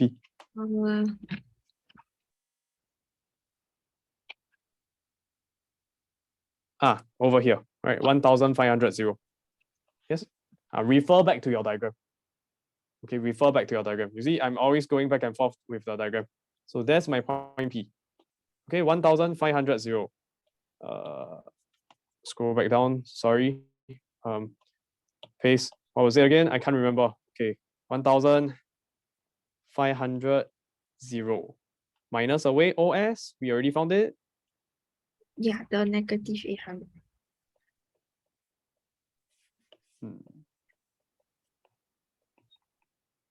Subtract, then we will get what? 1800 500 minus 2009, you get negative 2400. 0 minus negative 240. Are we done? Yay, we found our starting point. Are we done? No. What's the last step? Answer the question. Do the modulus. Yes, it's just square root. Okay, I put modulus first. Modulus of SP, which is square root A square plus B square plus C square. Yeah, let me just double check if I have the solution already. I don't need to write down. Yeah, so let's just type in a calculator lah. I think this is the easiest way. 1800 square, 2400 square, plus 240 square. Take the square root. I get 3009.584, approximate to 3000. Did they ask for accuracy? Give your answer to the nearest. Sorry. I closed it already. Yeah, wow. Okay, never mind. I'll read it for you. Fine. To the nearest meter, okay? To the nearest meter. You can go and read it later. So 3009.584. Here's the nearest meter. 0.5. Wrong, up or down? Up. So 9 plus 1 is? 10. Carry a 1. So you get 0 plus 1, 1, and bring back to 0. Okay, meters. Okay, that's the answer. Long-winded? Yes. Yeah. Is this expected? Yes. This is expected. Homework 1 is nothing compared to this kind of question. Yeah. You need to know how to draw a picture. That's why I'm very sad when I give you the homework, you never draw a picture. Yeah. You need to practice for this kind of question. Never draw a picture, then not enough practice. Okay? Can. Okay, that's all for today. Your homework is, I'm going to be horrible. I'll assign both tutorials. Homework 5 and homework 4. Okay, all questions. Okay. Can, I'll just go through that next week. Can. Okay. Can, see you. Bye-bye. See Oh, you. wait. Can, wait.